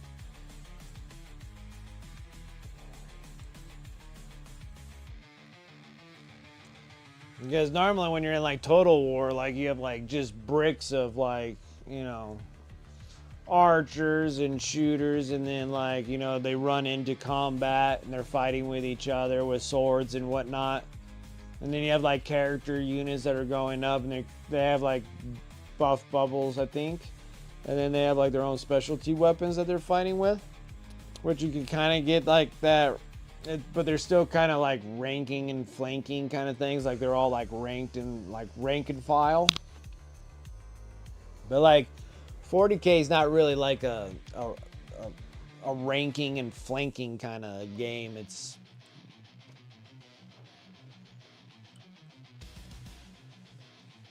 yeah, I'm curious to see how that's gonna go, because like you have like 3 aggressors, like 3 suppressors, like you have like 5-man to 10-man groups of intercessors, and pretty much mostly all your infantry guys, right?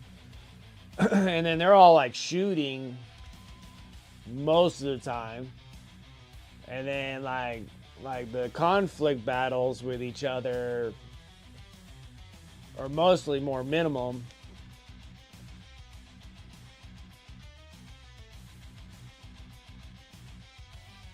Yeah, it's gonna be. It'll be interesting though. I'd like to see like what they'll actually provide, and see if it would actually be intriguing enough to do so.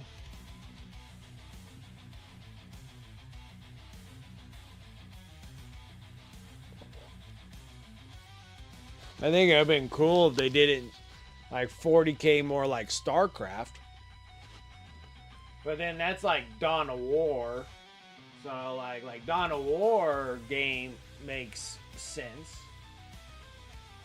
You know? Because like Dawn of War is like StarCraft. So making a Total War just kind of it'd just be interesting. I'm just curious to see how they're actually going to be able to do that. Maybe it'll be like Total War, but it'll be like smaller. Or maybe they'll do it on like an epic scale. Now actually now I was thinking about it. Now if you do like a 40K like epic scale, I could probably see like a Total War going that direction. So like you'll have like, like big old groups of like Terminators on like, of units, kind of like how you do it on epic scale. So instead of them being like individual, they're kind of like more honed in together a little bit better.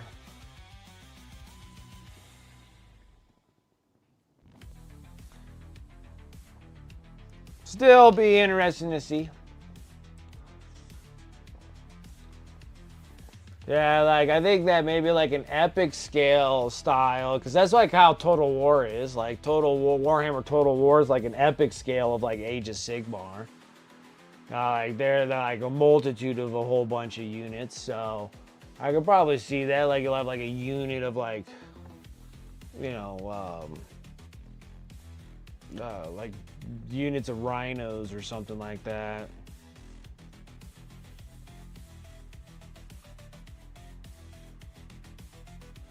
Yeah, the Shoguns and Rome. Yeah, Rome was good. I like Rome. And then Shogun. I don't think I played Shogun.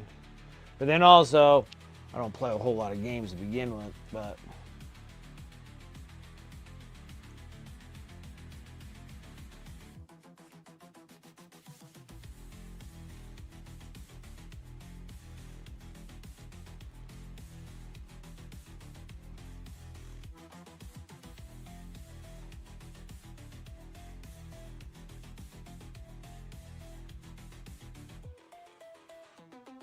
oh, that's an ear. That's not what I was after. I want this.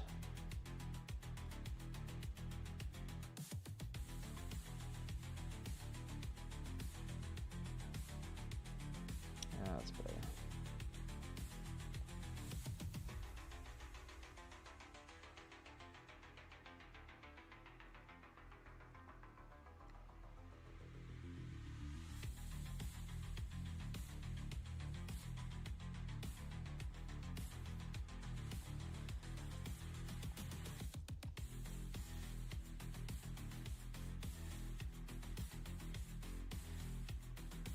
Putting some gold on the on the rates. Nice.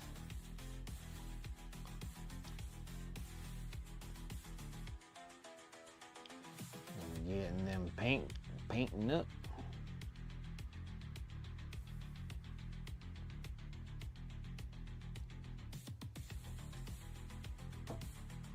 Okay. Yeah.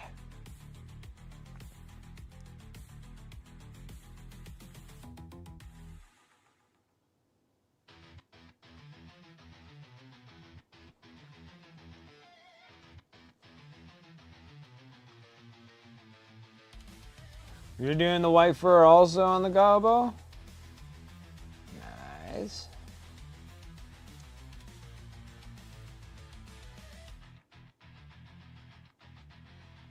I felt like I was just like taking a million years. Like I didn't feel like I was getting anywhere.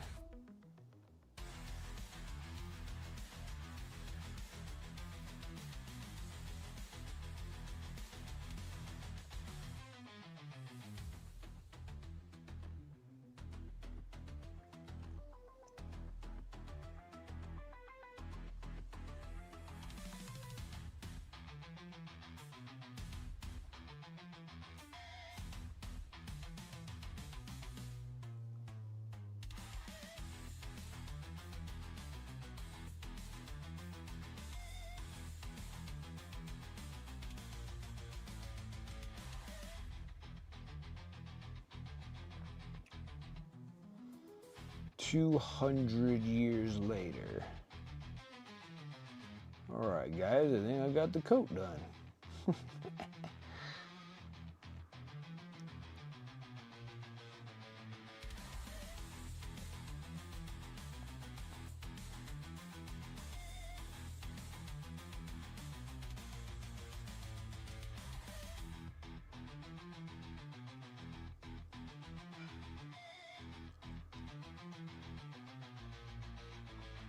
Perfect.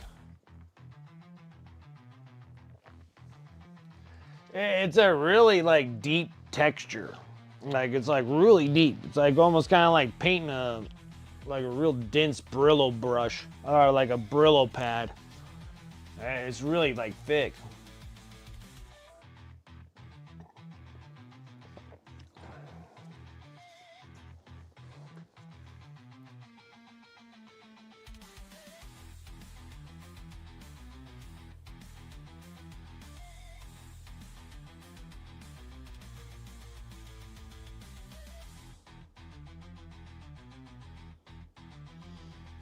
Okay. I think I might use the AK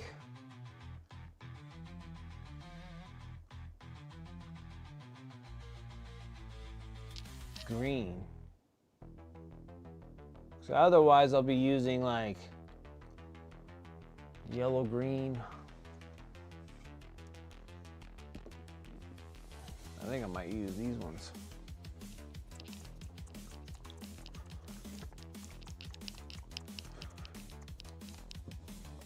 So I'm gonna be using dark green first.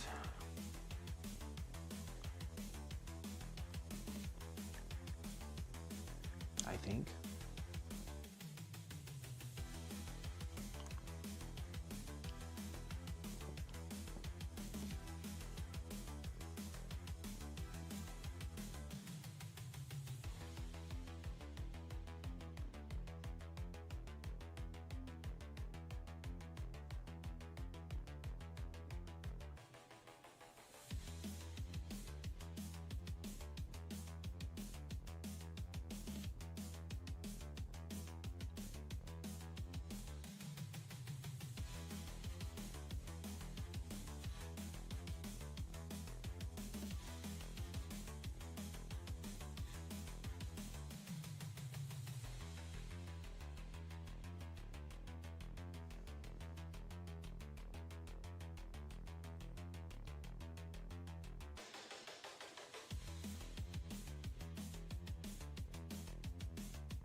Really not sure if that's his belly or not.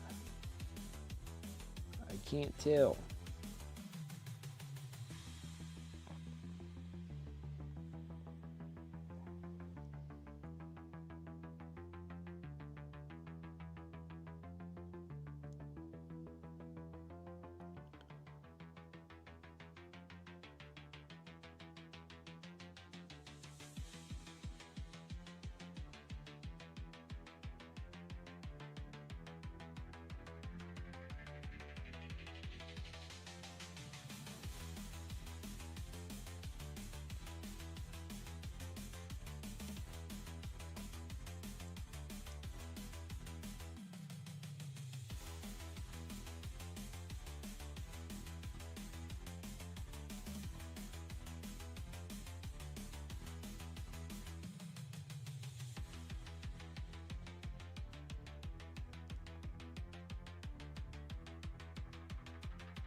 Is he wearing glasses?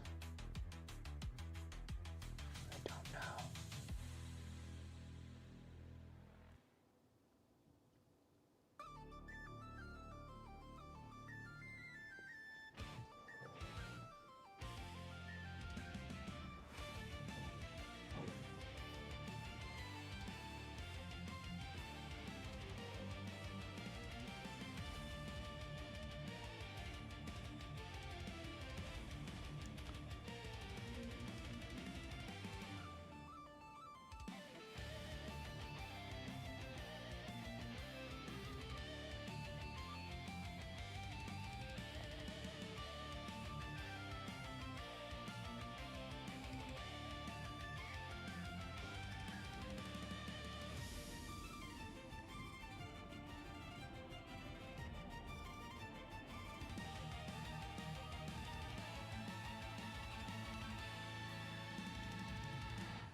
The other rumor is something big for Ultramarines is coming because of the big ad with all the actors.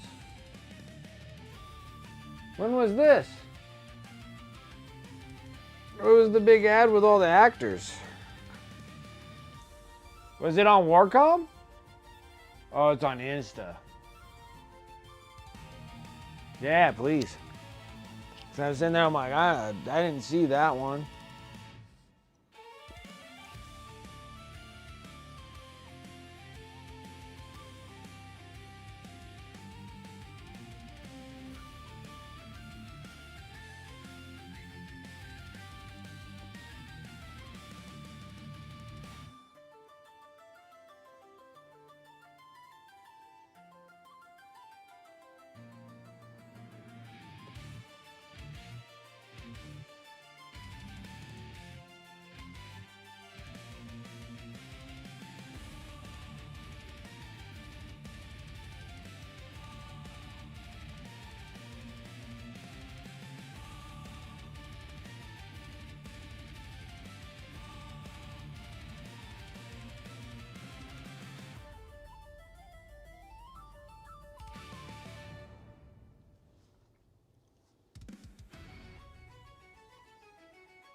What's up, Chaotic? How you doing?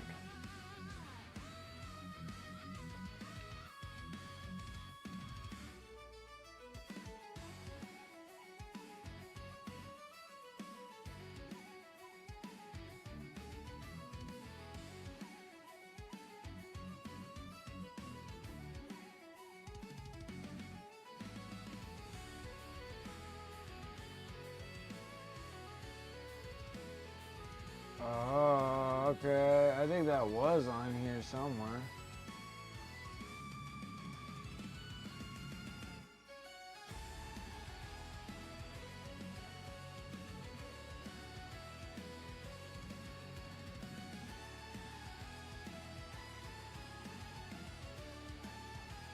I swore I saw that once upon a time.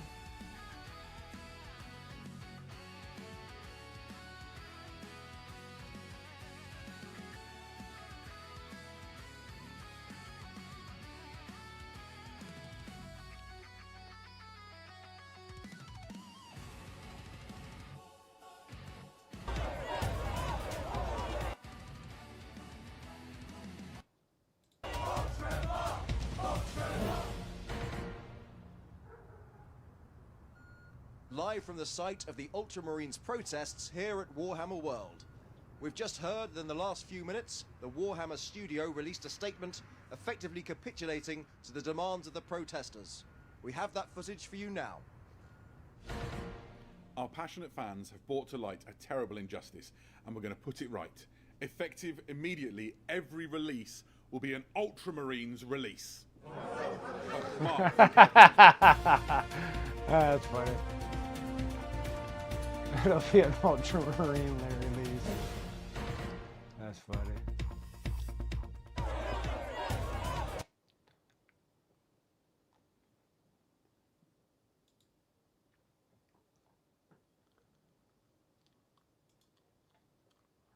But didn't they have a...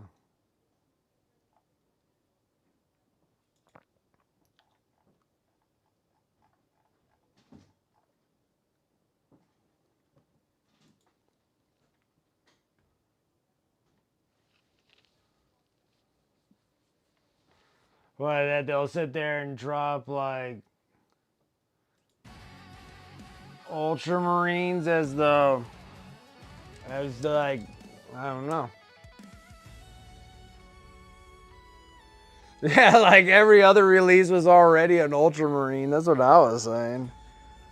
Like now they make Titus into a captain and We're getting all these other characters, character units for Ultramarines.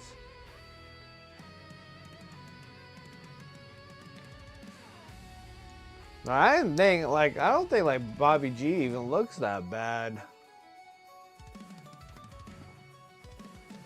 To get a new miniature, but maybe. Shoot, anything's possible with G-dubs.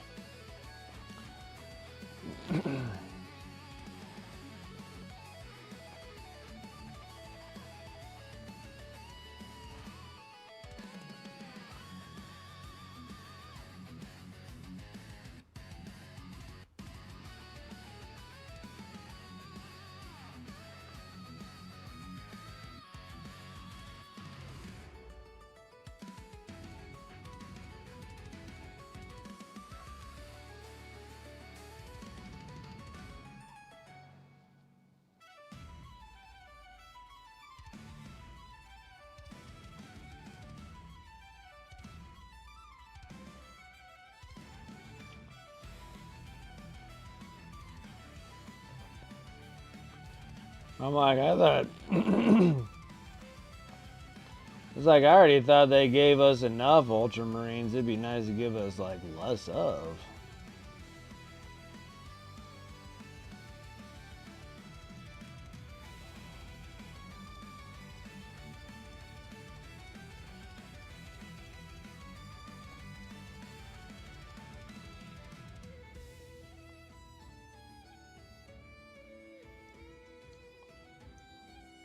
A great year of chaos.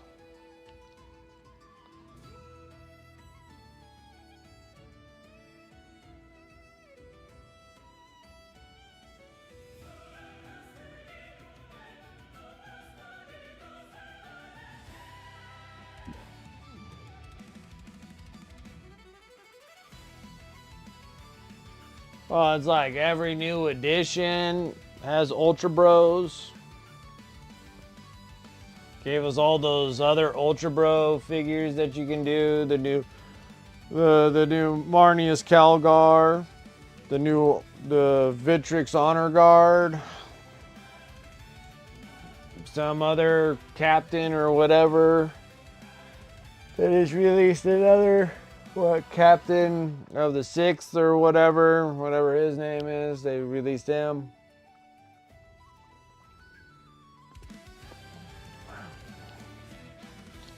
And then you gotta say, it's like already November, so you're already 6-7 months away from the new edition.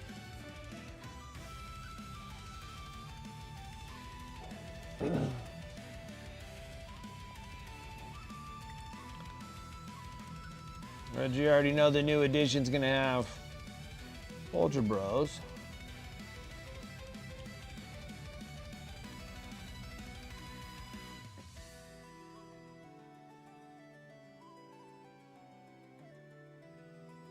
I wonder if these things should be red.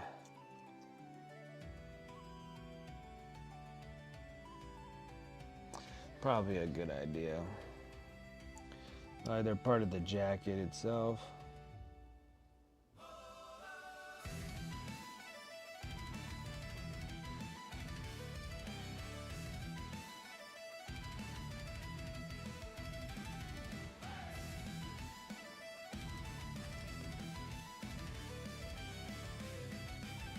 Yeah, Chaos got love in certain areas.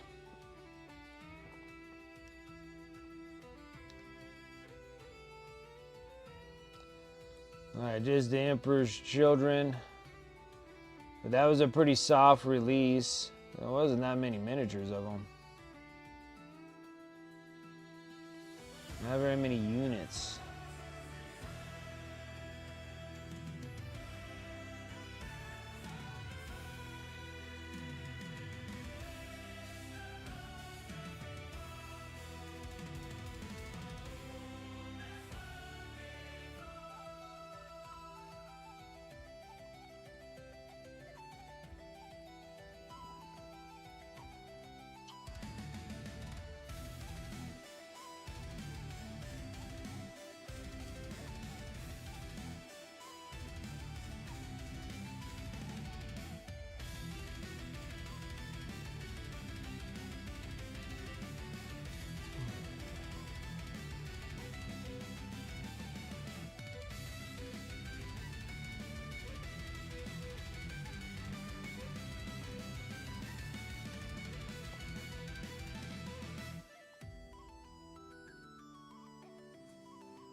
the rest of his ear.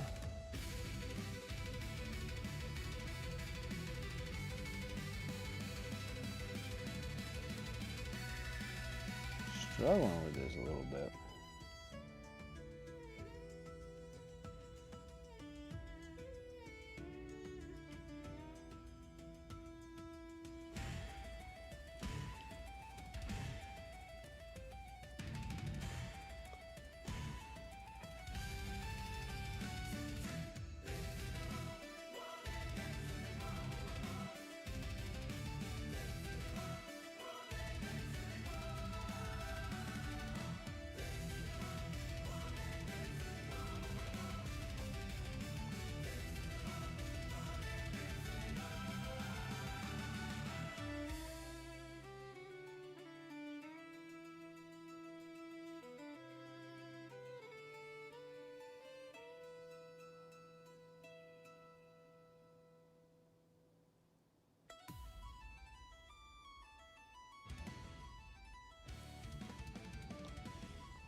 I didn't wash the coat at all.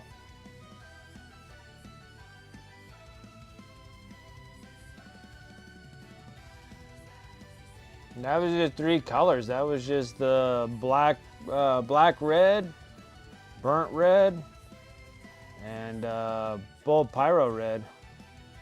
I didn't wash it at all.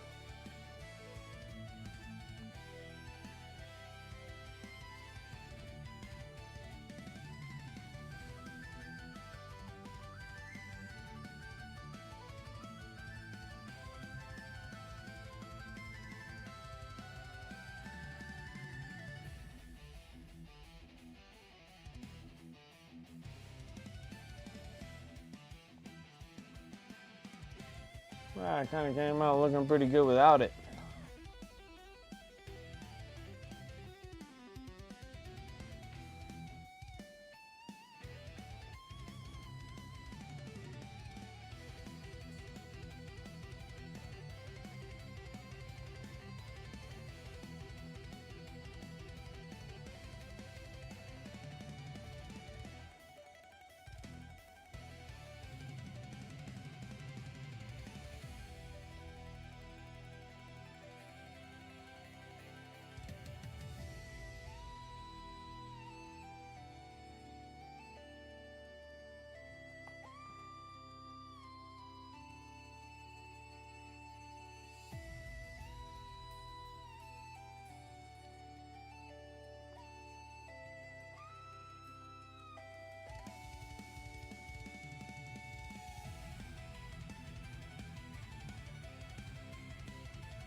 Alright,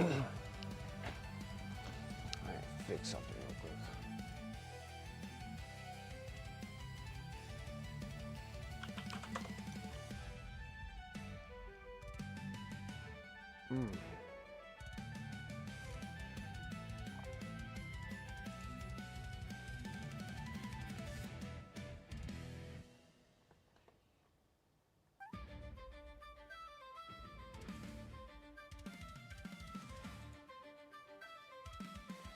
That's what I thought. Okay.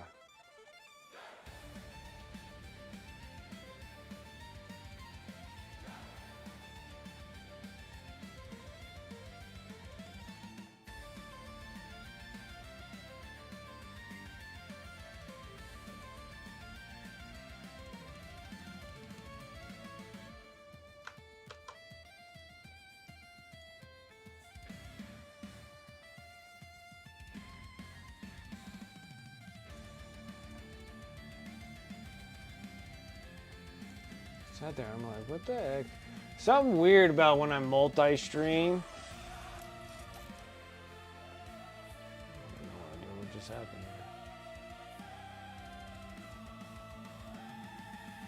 Click one and then I'm in somebody's stuff.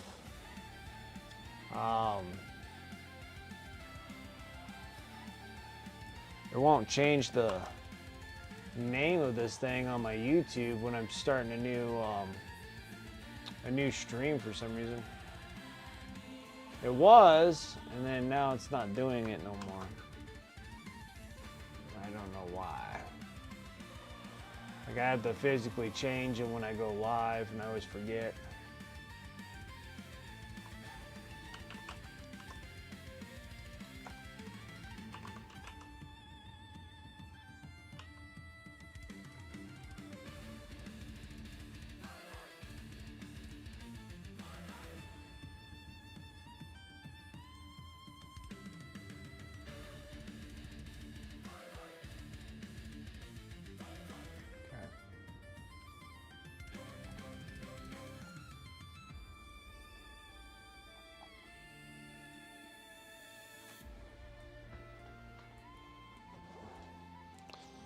Oh.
A little olive green.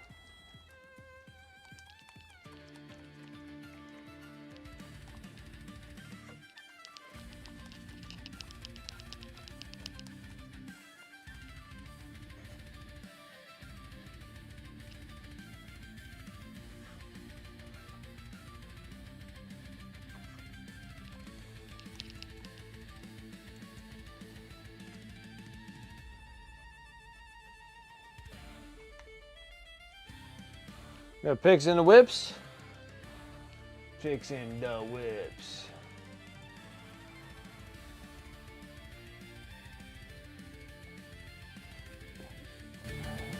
Look good. They look good. I like them.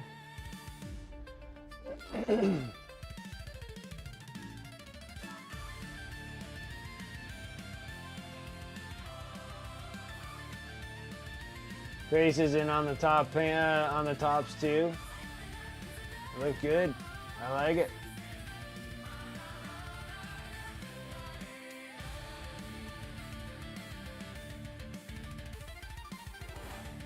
Yeah, it looks much better with that.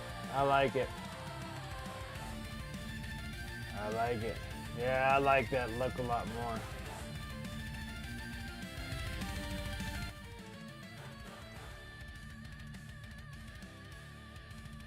Good stuff, good stuff.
Nice and canoptic court.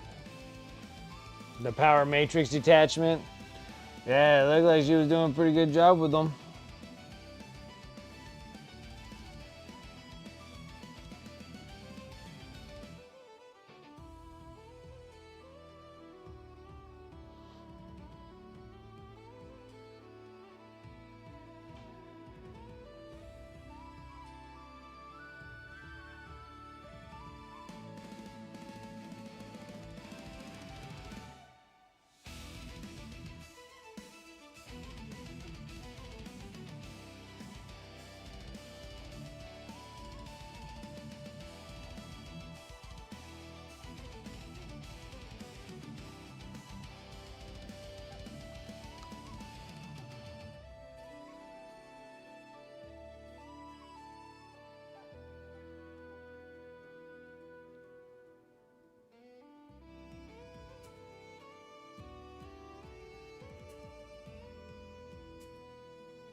Now I finally got like all the knights, they're all varnish coated and everything else, and now I'm like, yay, now I get to maybe play a game with them would be nice.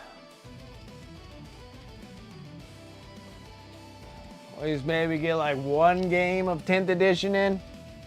Like one game of 10th edition. Took 4 years to finish the army, but you know.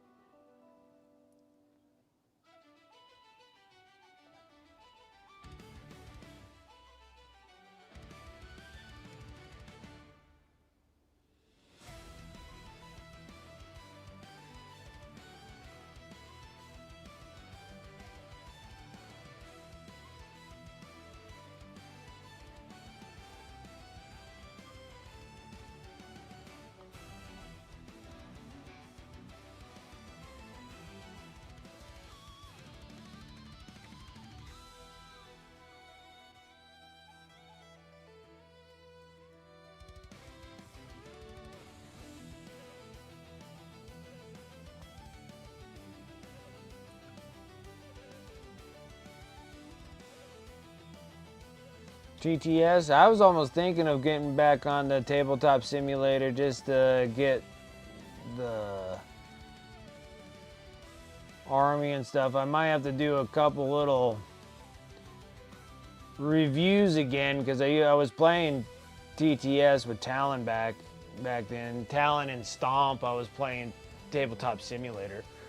I just got to get my army all there. I know the majority of everything that works for a tabletop simulator. I wouldn't mind that. At least get a game in of some kind. A little crash course of 10th edition.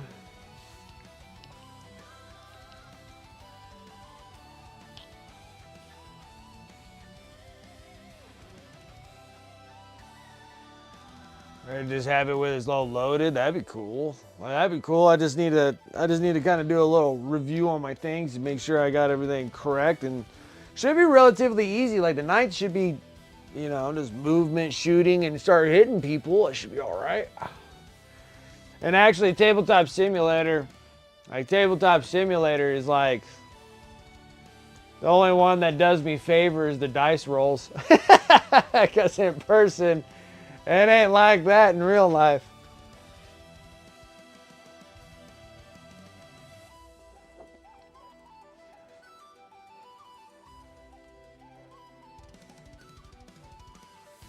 Grand Dragoons, well, the Chaos Knights, they got a bit going for them. I don't think there's that much going on for the regular Knights, to be honest.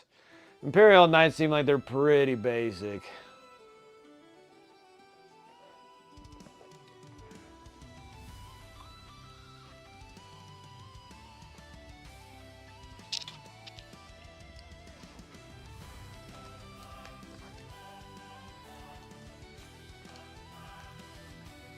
Yeah, like towering models and such, yeah.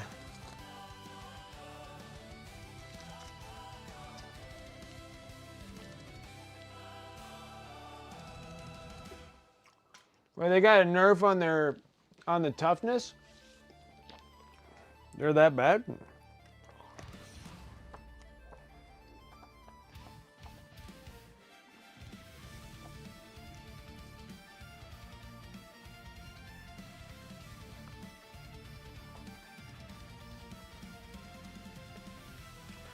Oh, their toughness 11s, huh?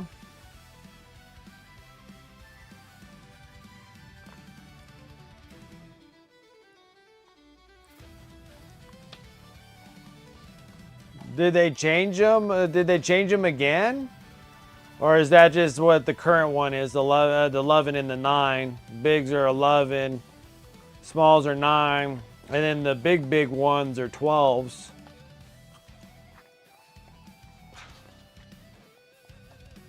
Like the Castellan and the Valorant are 12s. Oh, that's what they were changed to.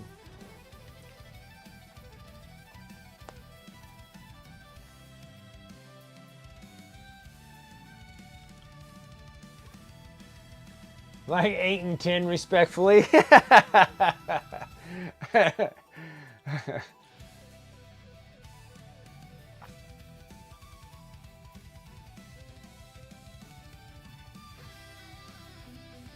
Oh, look at that. Sarah Elizabeth working on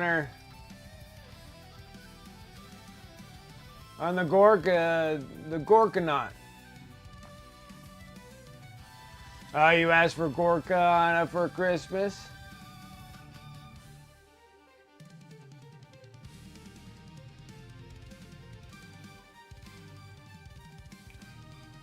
That's nice. That's nice. Got the Gorkanaut. Oh yeah. They have so much stuff on them. That's the thing about those dang orcs, man. I tell ya. Like I tell ya. Those orcs, man. Orcs just have like a million everythings. Drives me nuts. That is freaking awesome. Not awesome, but awesome when they're done. Like even this grot has too much crap on them. Struggling. I'm struggling right now. I'm gassing like super hard.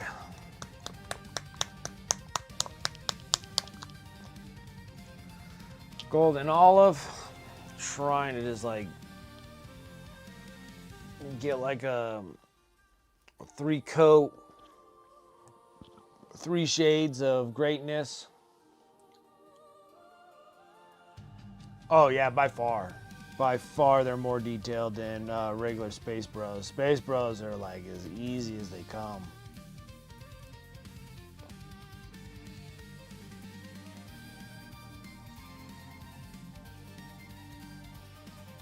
Orcs are ridiculous. They got too much. They just got too much stuff. All these broken scraps of stuff everywhere.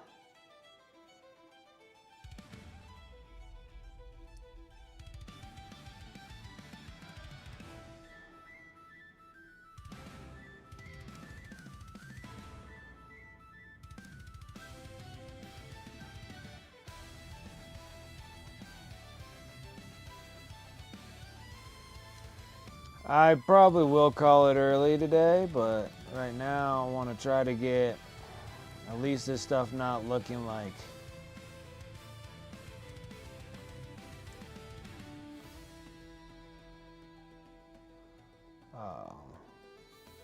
no prime. If I can at least get all the prime off, get these things colored the way I want them, we'll be all right.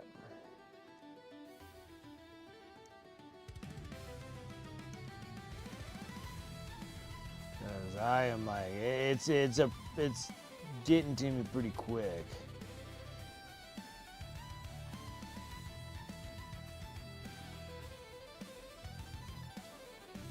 I'm trying.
Hardly slept.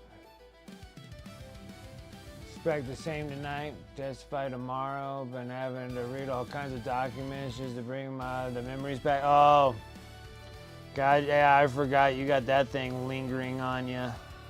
What a pain in the ass. Sorry, but at least it's just for like tomorrow, right? That's when it's happening.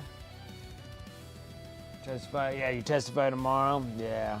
And then once it is, it's done.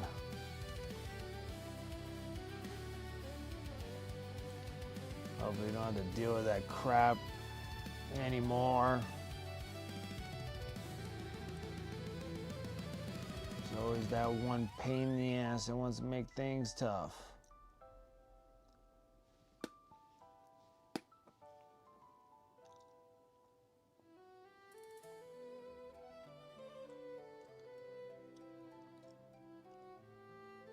Like certain things don't need to be remembered anymore. This is why it's called the past.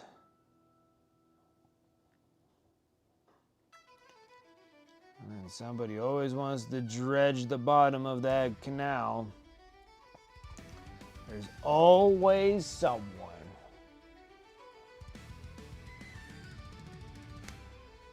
Yeah, you'll sleep good after it's all done.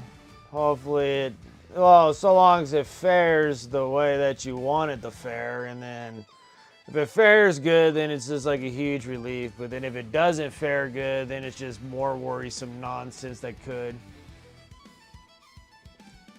The old soldier of mine made, yeah. So it's just like, yeah, just dredging up trash. You're like, oh my gosh, we gotta do this crap again.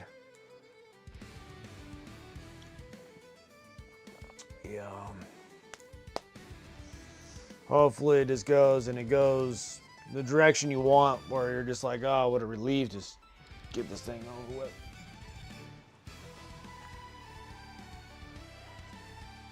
And moved on, just made accusation complaints one after another, blaming everyone else. Oh, yep. Yep.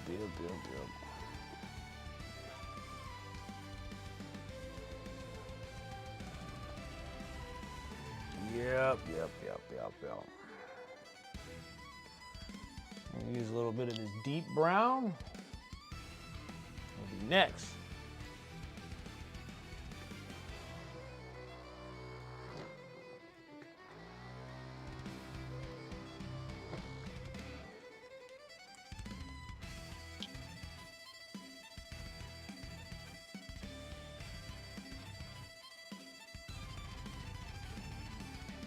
Ah, okay. Oh, God.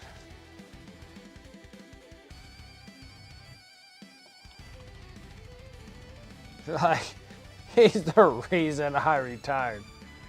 Otherwise, I would have had another 10 in me. He took the next 10 years out of me right there.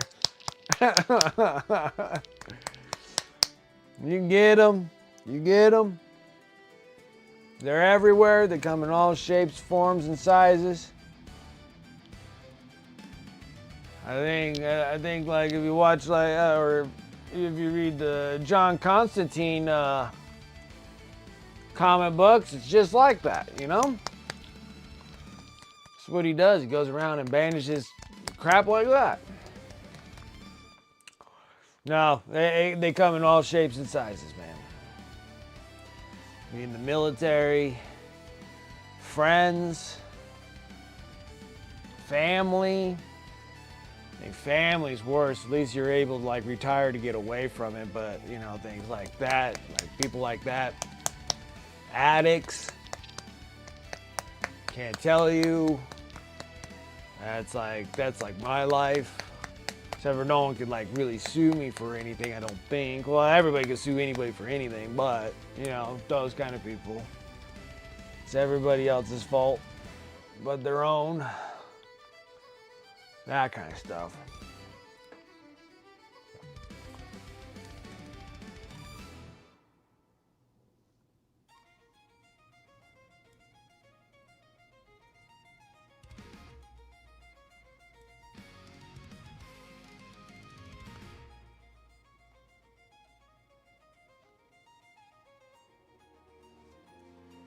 What sucks is that you're retiring to get away from it and it's still freaking bothering you. You're like, damn, I just did my other 10 years or whatever.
Wow, yeah, that's even rougher there.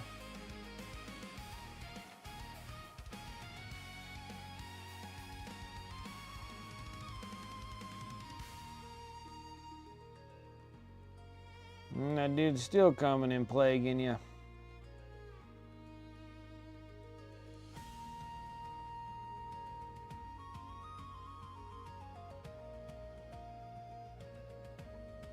I think I might actually keep those black.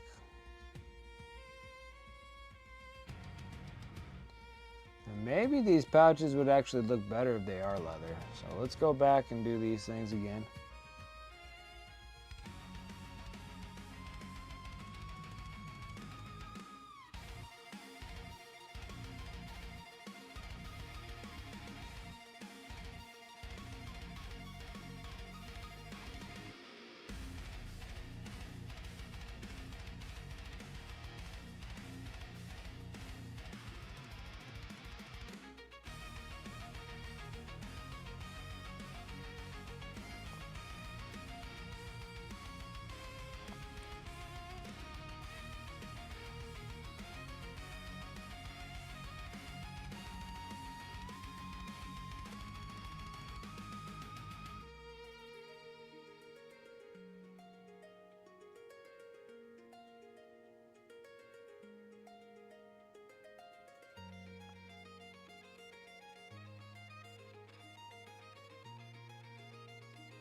That's already looking better.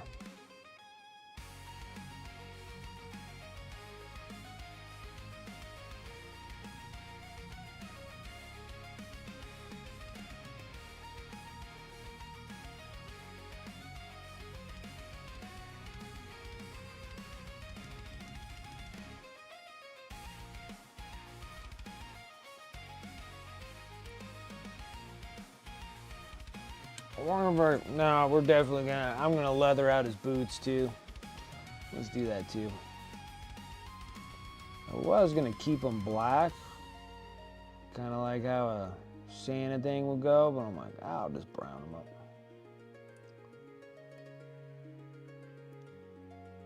We'll go around, we'll make the soles of them black. But the whole boot will be brown.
That was ochre. Where's mine?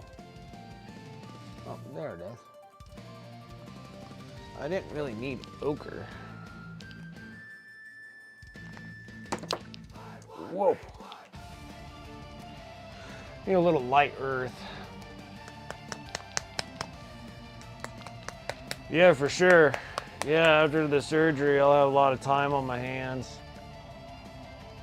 Well, we'll see about that.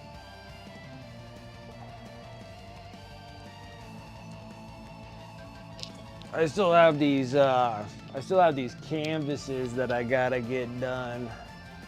Like painting on canvas.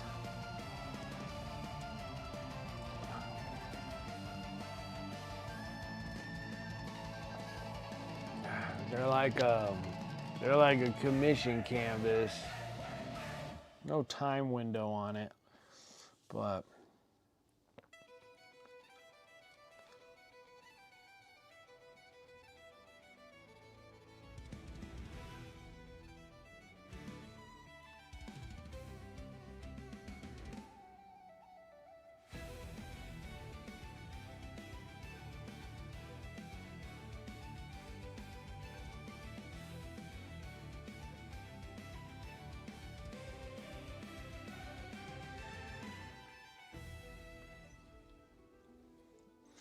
yeah, so I got a bunch of things to start practicing again. It's been many years.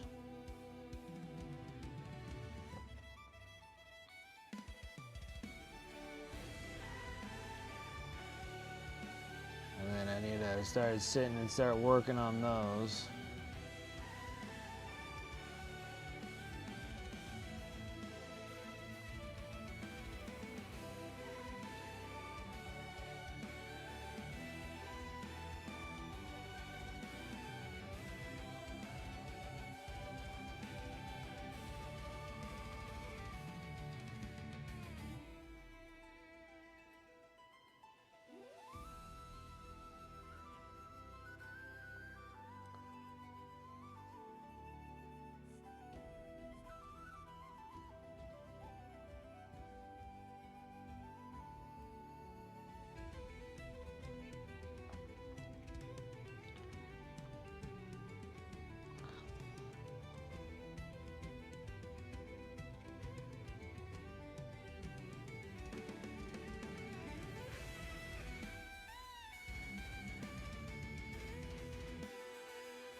So yeah, so I got a lot of these little like canvas boards and what have you, and so I can start practicing on those.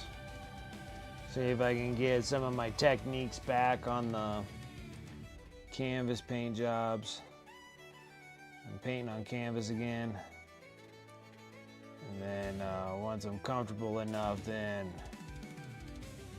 I'm gonna have to make a relative canvas size, not one that I'm gonna buy, but like one I'll actually custom frame one of a custom size, because it'll be relatively larger.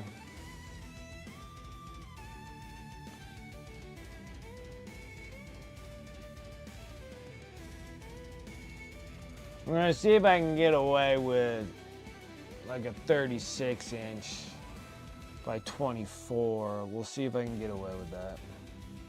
I'm gonna try that first. Seems like that should be fine. And then after that, I'll make them larger.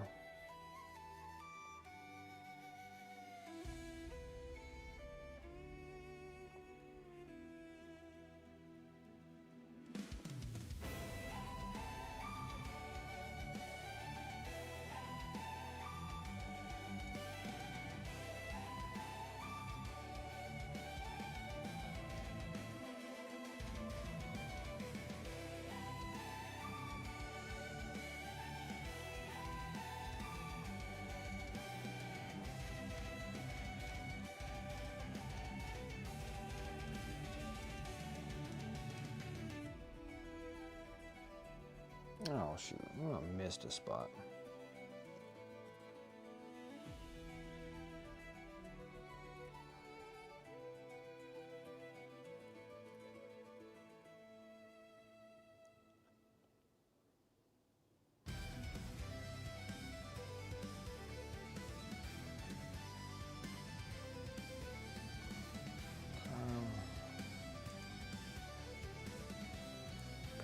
Yeah, like I don't think I have it in me to do the non-metallic metals on this thing. It's very small amounts of them. Just like a buckle and a star on the hat and the bullets, the pistol, certain stuff like that.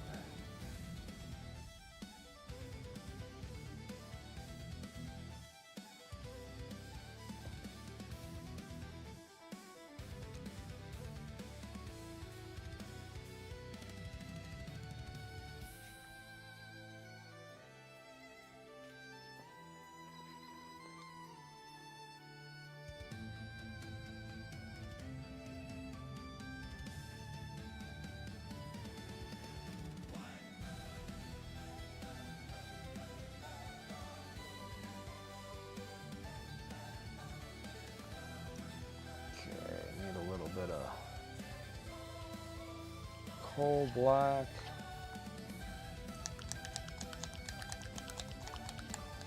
For a Christmas mini?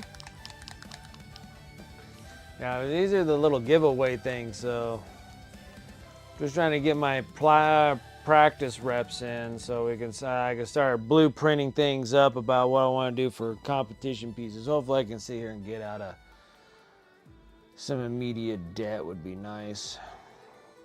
Doesn't help that I'm creating more, going in operations and shit, but gotta get myself relatively taken care of.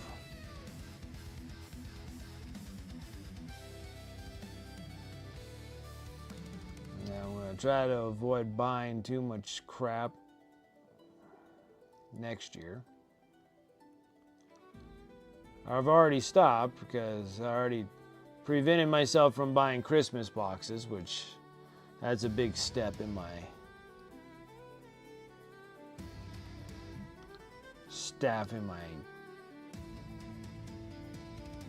addiction to plastic miniatures.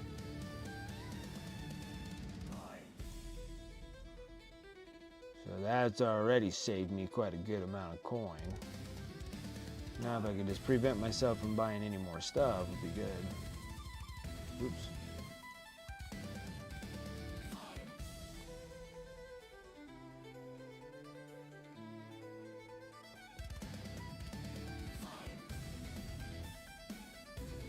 Me too.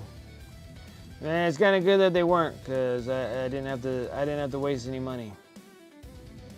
Like I honestly didn't have to spend like any money on any of it. I didn't really think that any of them were worth it. Now, they would have been more worth it if they were like $50 cheaper. If they got all those boxes for $200.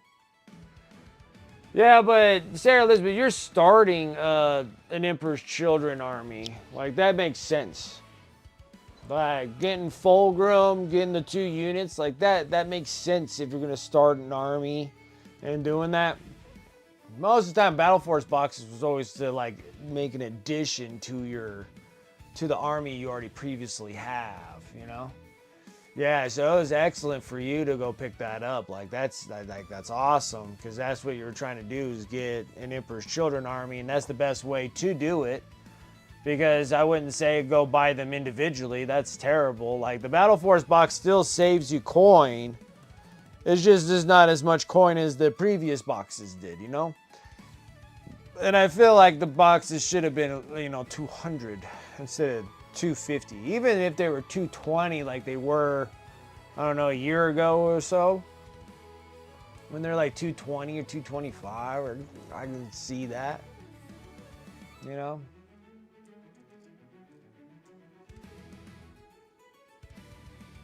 It's like I literally had everything in the NIDS one. Yeah, exactly. Like everything, like the previous old boxes gave you enough to expand off of your things. Everything that they had now didn't really have any much that was like expanding anything. Probably like start collecting kind of deal, but not like an expansion of any kind of any of the Battle Force boxes. So no, your Emperor's Children one was good. I was just kind of bummed out on a whole bunch of them. I think maybe the Space Bro one would have been good if, you know, you didn't have like, if you didn't buy like 3, you know, 3 10th edition boxes. Like, that makes that Battle Force box like irrelevant.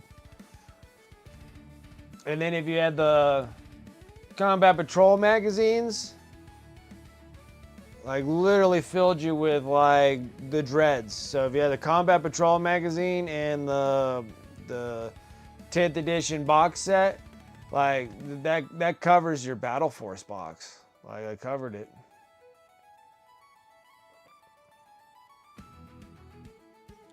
Yeah, like that's good savings. Like, yeah, especially when you're starting an army now. Like you're starting an army like right now, like a brand new one this coming year. You need those savings because buying them individually kind of sucks really bad.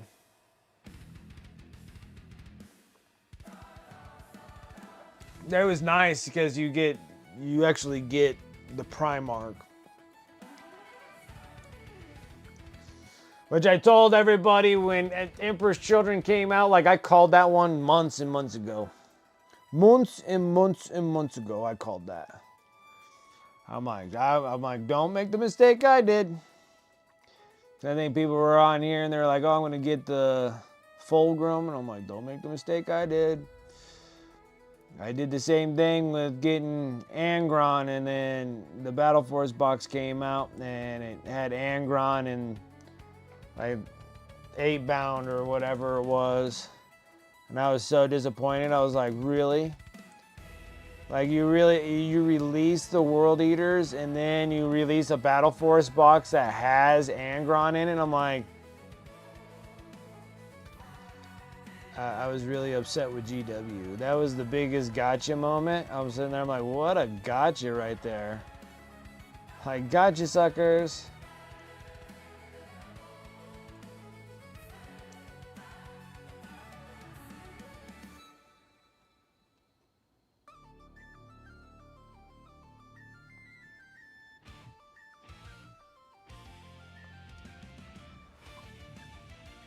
But I was hoping for some more, like the Battle Force boxes to expand on armies that I had. Like, I think if they had like more of the Death Riders for the DKOK, I would have picked up that box. But instead, they just had like not enough for me to go and pull a trigger on it because I already have like all of those things from the Army starting box because I had like 2 Army starting boxes for DKOK. I'm like, I don't think I need any more of those. If anything, maybe the infantry guys, maybe. But I was trying to avoid using too many infantry guys and use all horses. So it was like irrelevant there. The Space Bros, I hate when they have anything. Here's 5 Hellblasters. I'm like, well, like how am I supposed to get like an even amount of Hellblasters? Like, a cute little goblin, right? Yeah, this is the little Gobbo. These are the little Christmas Gobbos. They come out every year. They're always different every year. This one's from like 3 years or 4 years ago or however many years ago when I got this dude. I figured we probably should start doing this because I got a bunch of them. We're going to do these during the December dealio for Christmas. So these things are pretty neat. Just kind of filling in black, making sure that I'm not missing anything here.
And like,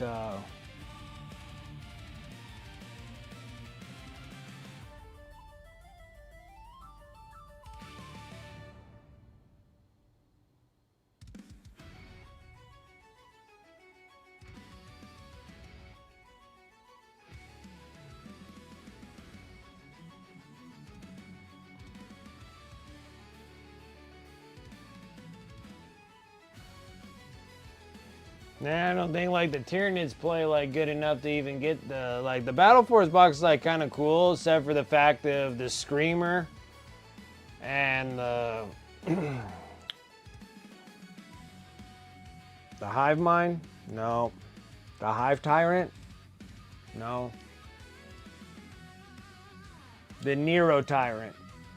They had the Nero Tyrant and the Screamer in that box, and they're like irrelevant. Like the Nero Tyrant is used in the Tyranid army, but like you would use those other ones, the Harospecs and the other one that they have in that box. But putting the Screamer in there as well was just like, man, you can barely give away the Screamers.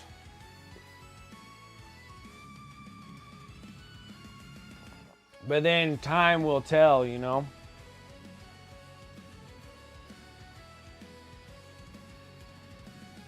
This here, you're looking at Plague Bearers today. Need 20 more and a few Plague Bearer champion. Yeah. More Nurgles. More Nurgling. More Nurgle love. You always need more Plague Bearers. I don't think you can have enough of them, to be honest. Can never have enough of them.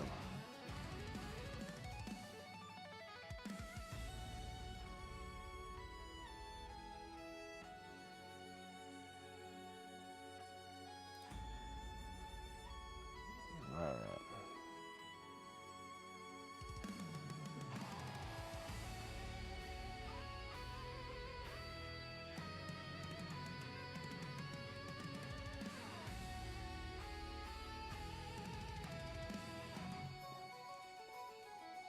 Did all that work and didn't do anything with these things. Heck is wrong with me? That's grief.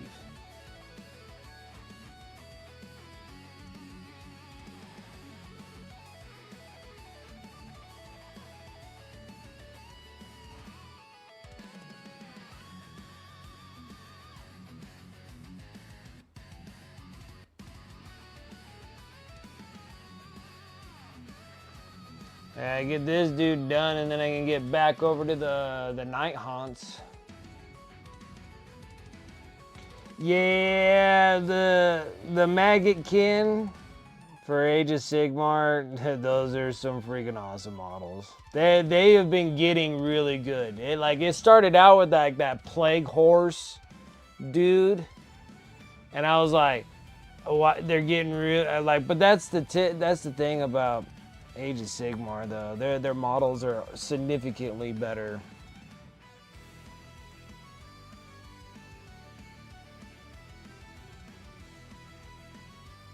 Like aesthetically, like they're just so much better. And I know like people are not like a fantasy fan, but you don't even have to really be a fantasy fan to know that like the miniatures are better. They're so cool looking. I still haven't got like when they do new miniatures for 40K, you look at them and you're like, oh, okay. Yeah, they still have like that kind of cookie cutter look to them. They're all gingerbread men. And then you'll have like some character units of some things can be kind of cool. They did make like a great looking Satan for the Necrons. Like that one needed to be updated from the old one, but it's not necessarily new, but just updated.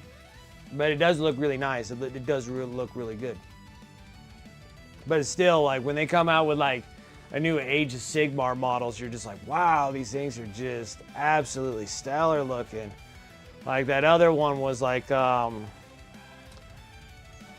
the vampire lord on the dragon for the Soulblight Grave Lords.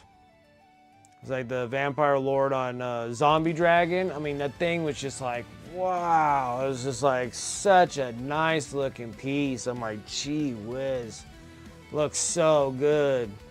Even with like the Stormcast Eternals, like they came out with all the dragon dudes, and I thought like the dudes that are riding on the dragons, and then they came out with that one that looks like a chaplain on a dragon. It's just like, yeah, I'm like, you're making these things look awesome. And then 40K comes around and you're just like, you know, it's kind of mediocre at best, you know.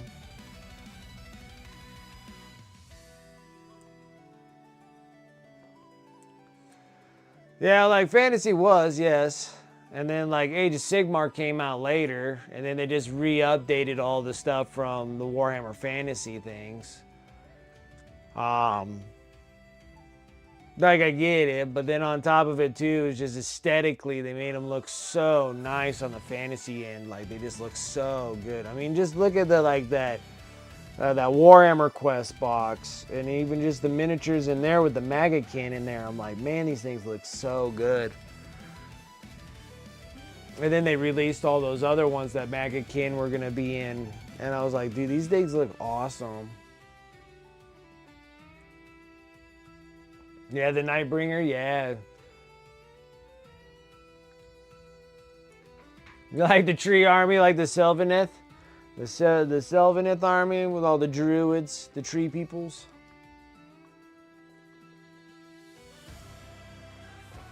No, like, I mean, even when I'm like Age of Sigmar, because I have like all three. I have like the Slaves of Darkness. So like Slaves of Darkness is huge. I have that in Warhammer Fantasy 2, or Old World if you prefer. Like I still have all my old miniatures. One of these days we'll work on those guys too and start doing, like, I got things that are older than what they were releasing. Like they're the Chaos Warriors for Old World. They still have like the little double fist pegged arms. I have like the weird looking, like they're like hunched over looking warriors. Like they're like the old ones. So when we get into doing Old World, which would be kind of cool to get Old World and get my old fantasy models up and going again, it'd be really neat.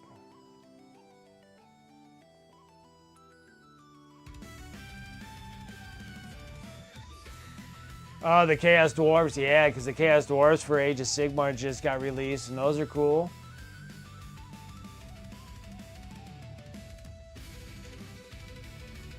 Let's see here. I had some Sylvaneth, and I'll probably be acquiring some Sylvaneth from...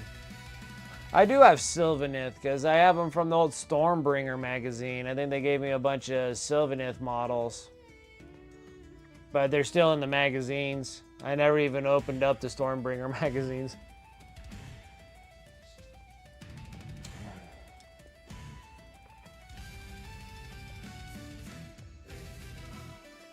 Not too hard to paint yet. Well, I think you can probably bounce through them pretty good, especially when you're doing like contrast paints or anything like that. And then just dry brushing them, you can pretty much get them up to where you want them.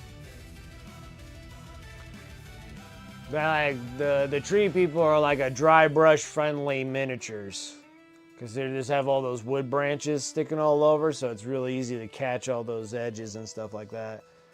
For the Sylvaneth. Yeah. Yeah, happy little trees. You're gonna make a bunch of little happy little trees, that's for sure. For sure.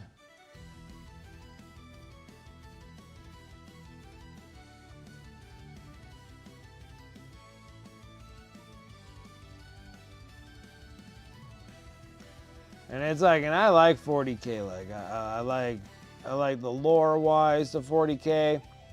Like the stories are better in 40K than I find in, you know, Age of Sigmar.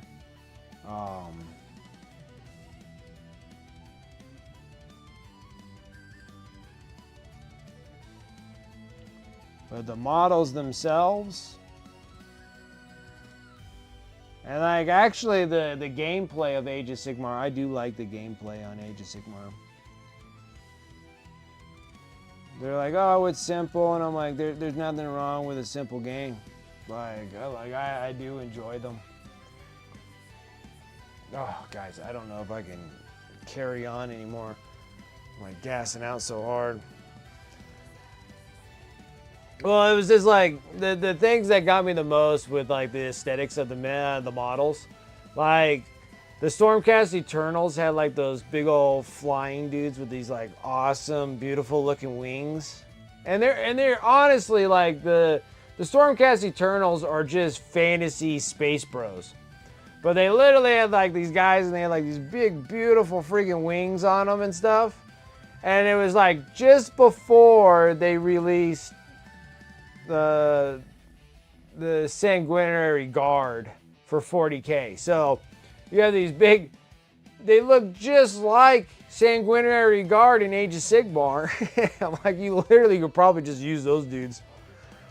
And then they're like, oh, here's the Sanguinary Guard for 40k, and it's like, now you lost the wings, now they're just a jetpack. You have like these little embroideries of wings on the new dudes.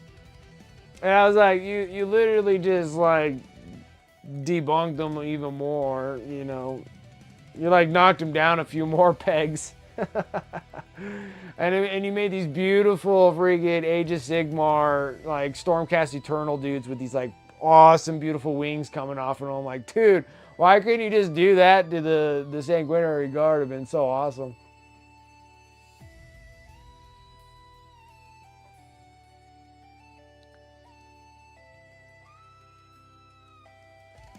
Well, 40k is getting overboard. Not even like small details. They give you BS details. They're just like, here's like a bunch of leather pouches. It's ridiculous, but pouches have pouches have pouches. Yep, you're right there. But pouches have pouches. That's the only details they're giving you. This is a bunch of, not that, like, you know, Sanguinary Guard, you would think that they would have wings. Even in the lore, it showed them, talked about them having wings. You know, they had like these big old angelic wings that represent Sanguinius. You know, it's the same thing. You know, they have these big giant wings on them. I don't know if they actually work or not, but they have these big wings. And they literally give me Sanguinary Guard now, and they have 0 wings. They have these two little sprockets that come off of there, like little, I don't know, little panel looking things, and then they have wings on those. I'm like, oh my goodness. Your Death Guard postules have postules. That Death Guard are extremely detailed. They're probably the best looking out of the 40k miniatures. Are the Death Guard. The Death Guard do look the best. And you got to say, they're an older miniature. Like, you know, this came out in 8th edition. Like, and they're still aesthetically looking sharper than any of the 40k stuff they've ever done. There's not very many 40k stuff that's like, wow, these look like phenomenal. Like, that, the demon engines, I like the demon engines, but a lot of the demon engines are relatively old too. But like, I think like Lord Discordant looks great. Like when they updated the new Obliterators, I thought they looked good. Like the Chaos stuff looked like they came out with some pretty good stuff. Orcs teeth, half teeth. Yeah. Orcs are extremely detailed. They got too much. Well, it's like they got too much scraps. Oh, they got so many scraps. But I was just kind of thinking like the aesthetics of them more than like. Nah, it doesn't necessarily have to be like details. It just needs to be like how the overall look of them look, you know.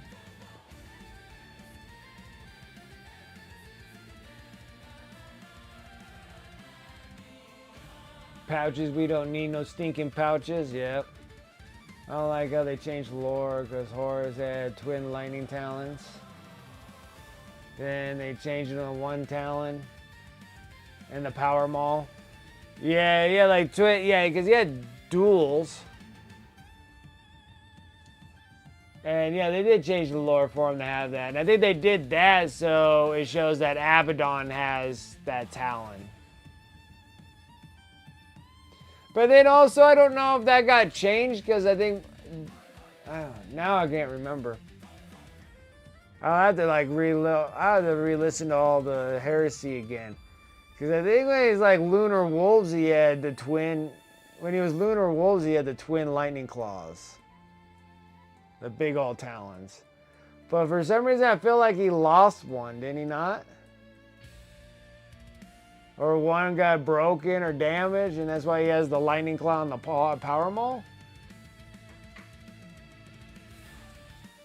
Did a diorama with him having twin talons? I'm trying to think what the heck happened to his other talon. Because he did have twin talons.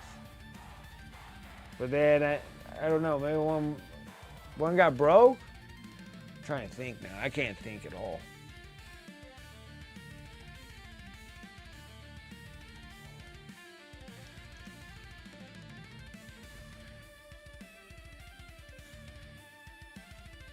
True in his designs.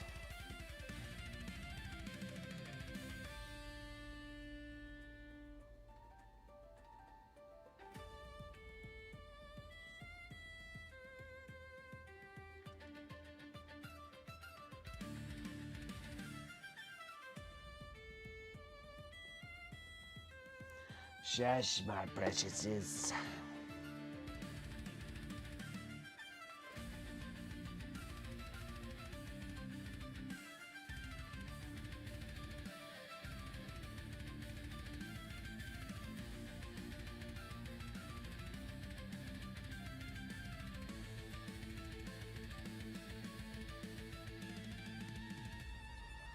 The little grot.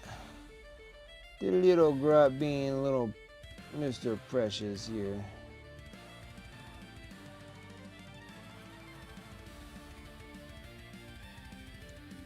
We still need to do more, but I think I'm gassed. What time is it? I think I might just call it in just a few minutes. I don't think I can handle much more.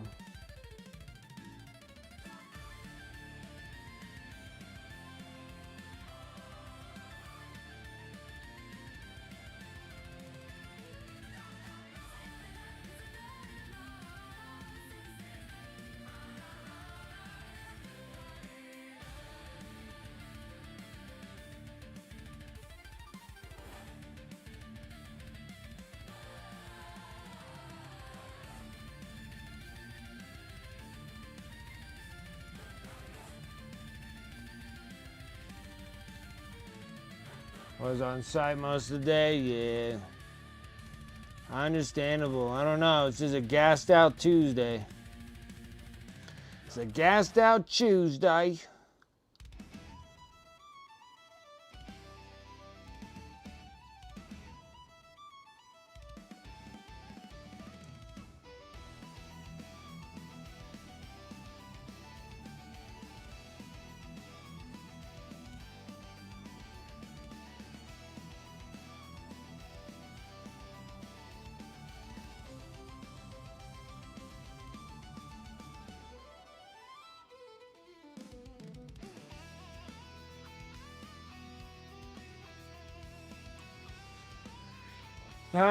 See you next time, absolutely. Silvers, you have a good one.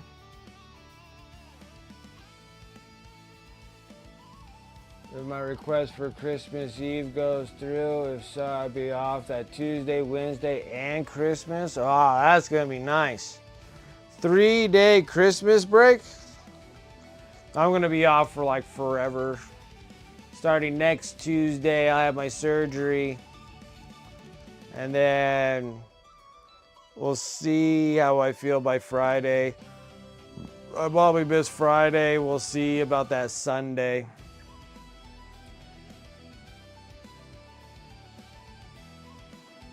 You work Christmas Eve, but then off until January 5th. The 5th. You're off the 5th. That's not a bad gig.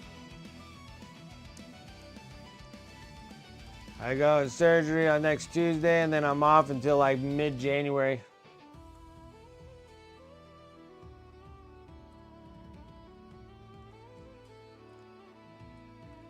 We better get stuff to you out soon.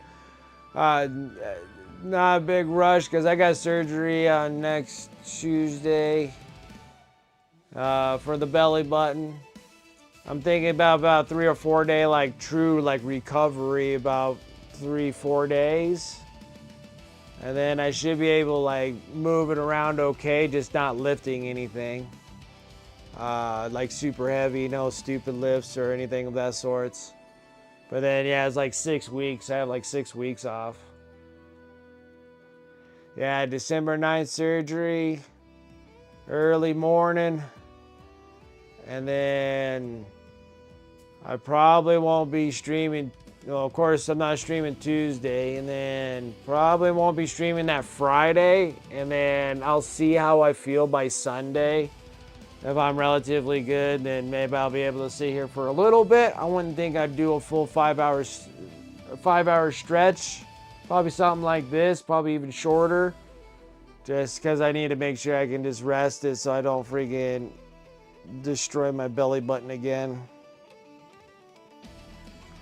And then afterwards, it's just pretty much just making sure that it mends with the mesh or whatever in my belly. And make sure that it stays good. It may. So yeah, like I won't know until it's done. So we'll see how it goes. We'll see how it goes.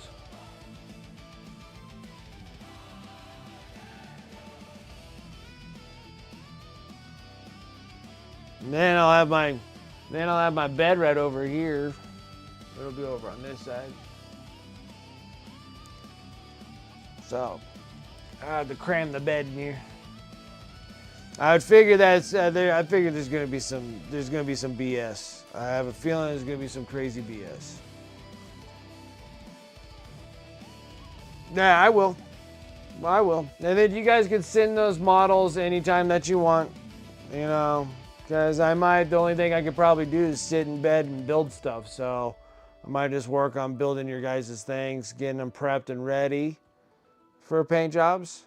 But yeah, other than that, we'll get there when we get there. And that's enough, guys. I think I'm going to stop here. I don't got much more in me. I'm so tired. I walked so many freaking miles today. I'm just over it. 7 acres is a lot. Like 7 acres. Normally I don't do that much.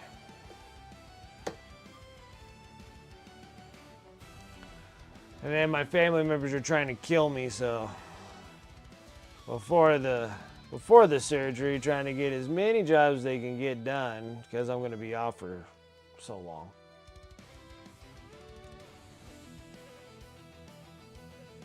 Yeah, it was a lot. That was a lot of walking. Get some rest, absolutely. Alrighty, guys. We did pretty good. It was not that bad. Got quite a bit done on them. We'll get even more on Friday. And then maybe... Nah, I'm gonna have to do recordings. I got the MHCP stuff. Emperor's Hobby freaking printed out my stuff. So I got the big statue. I'm pretty sure that's what this is. So I gotta do openings and recordings and all that good stuff and get those things posted. But anyways, guys, thank you so much for coming and hanging out. Sorry, I'm gonna cut this thing short.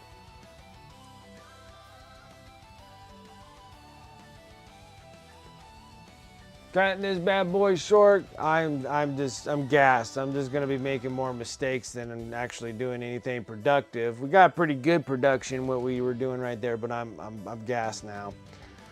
Shout out sponsors, you guys know. Shout out on the Discord. You can follow me over there. I have all my affiliate sponsors over there. I got the eBay store over there, exclamation mark eBay. Pretty much everything that I paint, I throw it over on my eBay store. Thank you guys. I do appreciate you coming and hanging out with me here on Twitch. Also over there on YouTube. Thank you guys so much for that. Make sure that you give me a like over there and subscribe over to my YouTube channel. I'm trying to get to that side quest of 500. Main quest is 1,000. Once I can get about 500, I can actually do a little bit more with YouTube. But right now, I'm just kind of at the mercy of them until we can kind of build up a little bit more of a drive. I like to get some more support on that end as well because I want to start making some better stuff. So pretty much everything that I sell on the eBay store is going to be funneling back into like YouTube and getting equipment and everything like that from my eBay store. Also over here on Twitch with you guys subbing and gift subs and all that stuff. I really do appreciate all that support. And plus the follows too, it always makes it important there as well. So thank you guys. I do appreciate all that. And then let's see here. Where was I? Discord, eBay, YouTube, Twitch, socials, exclamation mark socials. You can follow me over on Instagram and stuff like that because that matters. That matters. I haven't spent a lot of time on there. And then also I gotta send a message. You know what the messed up thing? I sent the packages out for the end of the month giveaways. So I sent the vampire thing over to Space Nifty and the assassin over to Dragoon. I didn't take a single picture of either one of those. I have 0 pictures of them. I don't know what, I'm just not thinking. I did it again. I sent miniatures without taking any pictures of them again. So I sent those 2 out with no pictures. So I might have to get pictures and have them send me pictures of them. Because I don't have any. Well, other than that, guys, thank you. I do appreciate it. Let's go over to my Twitch and see who's there. If you're over on YouTube, it will just end. And over on Twitch, I can go and raid somebody. So that'll be kind of fun too. So let's go to... Let's go to what, Lecter's Kitchen?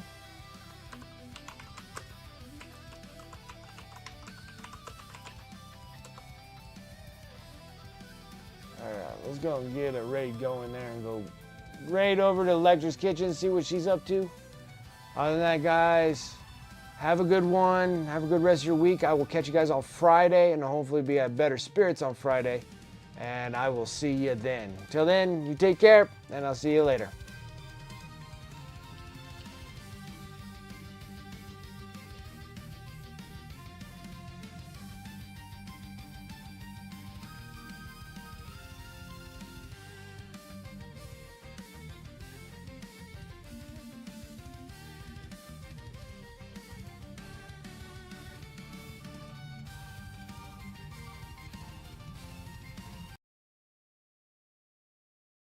A bunch of shoes. Like, I don't tend to buy cheap shoes because I prefer things that are gonna last, you know. Make sure you're getting proper leather instead of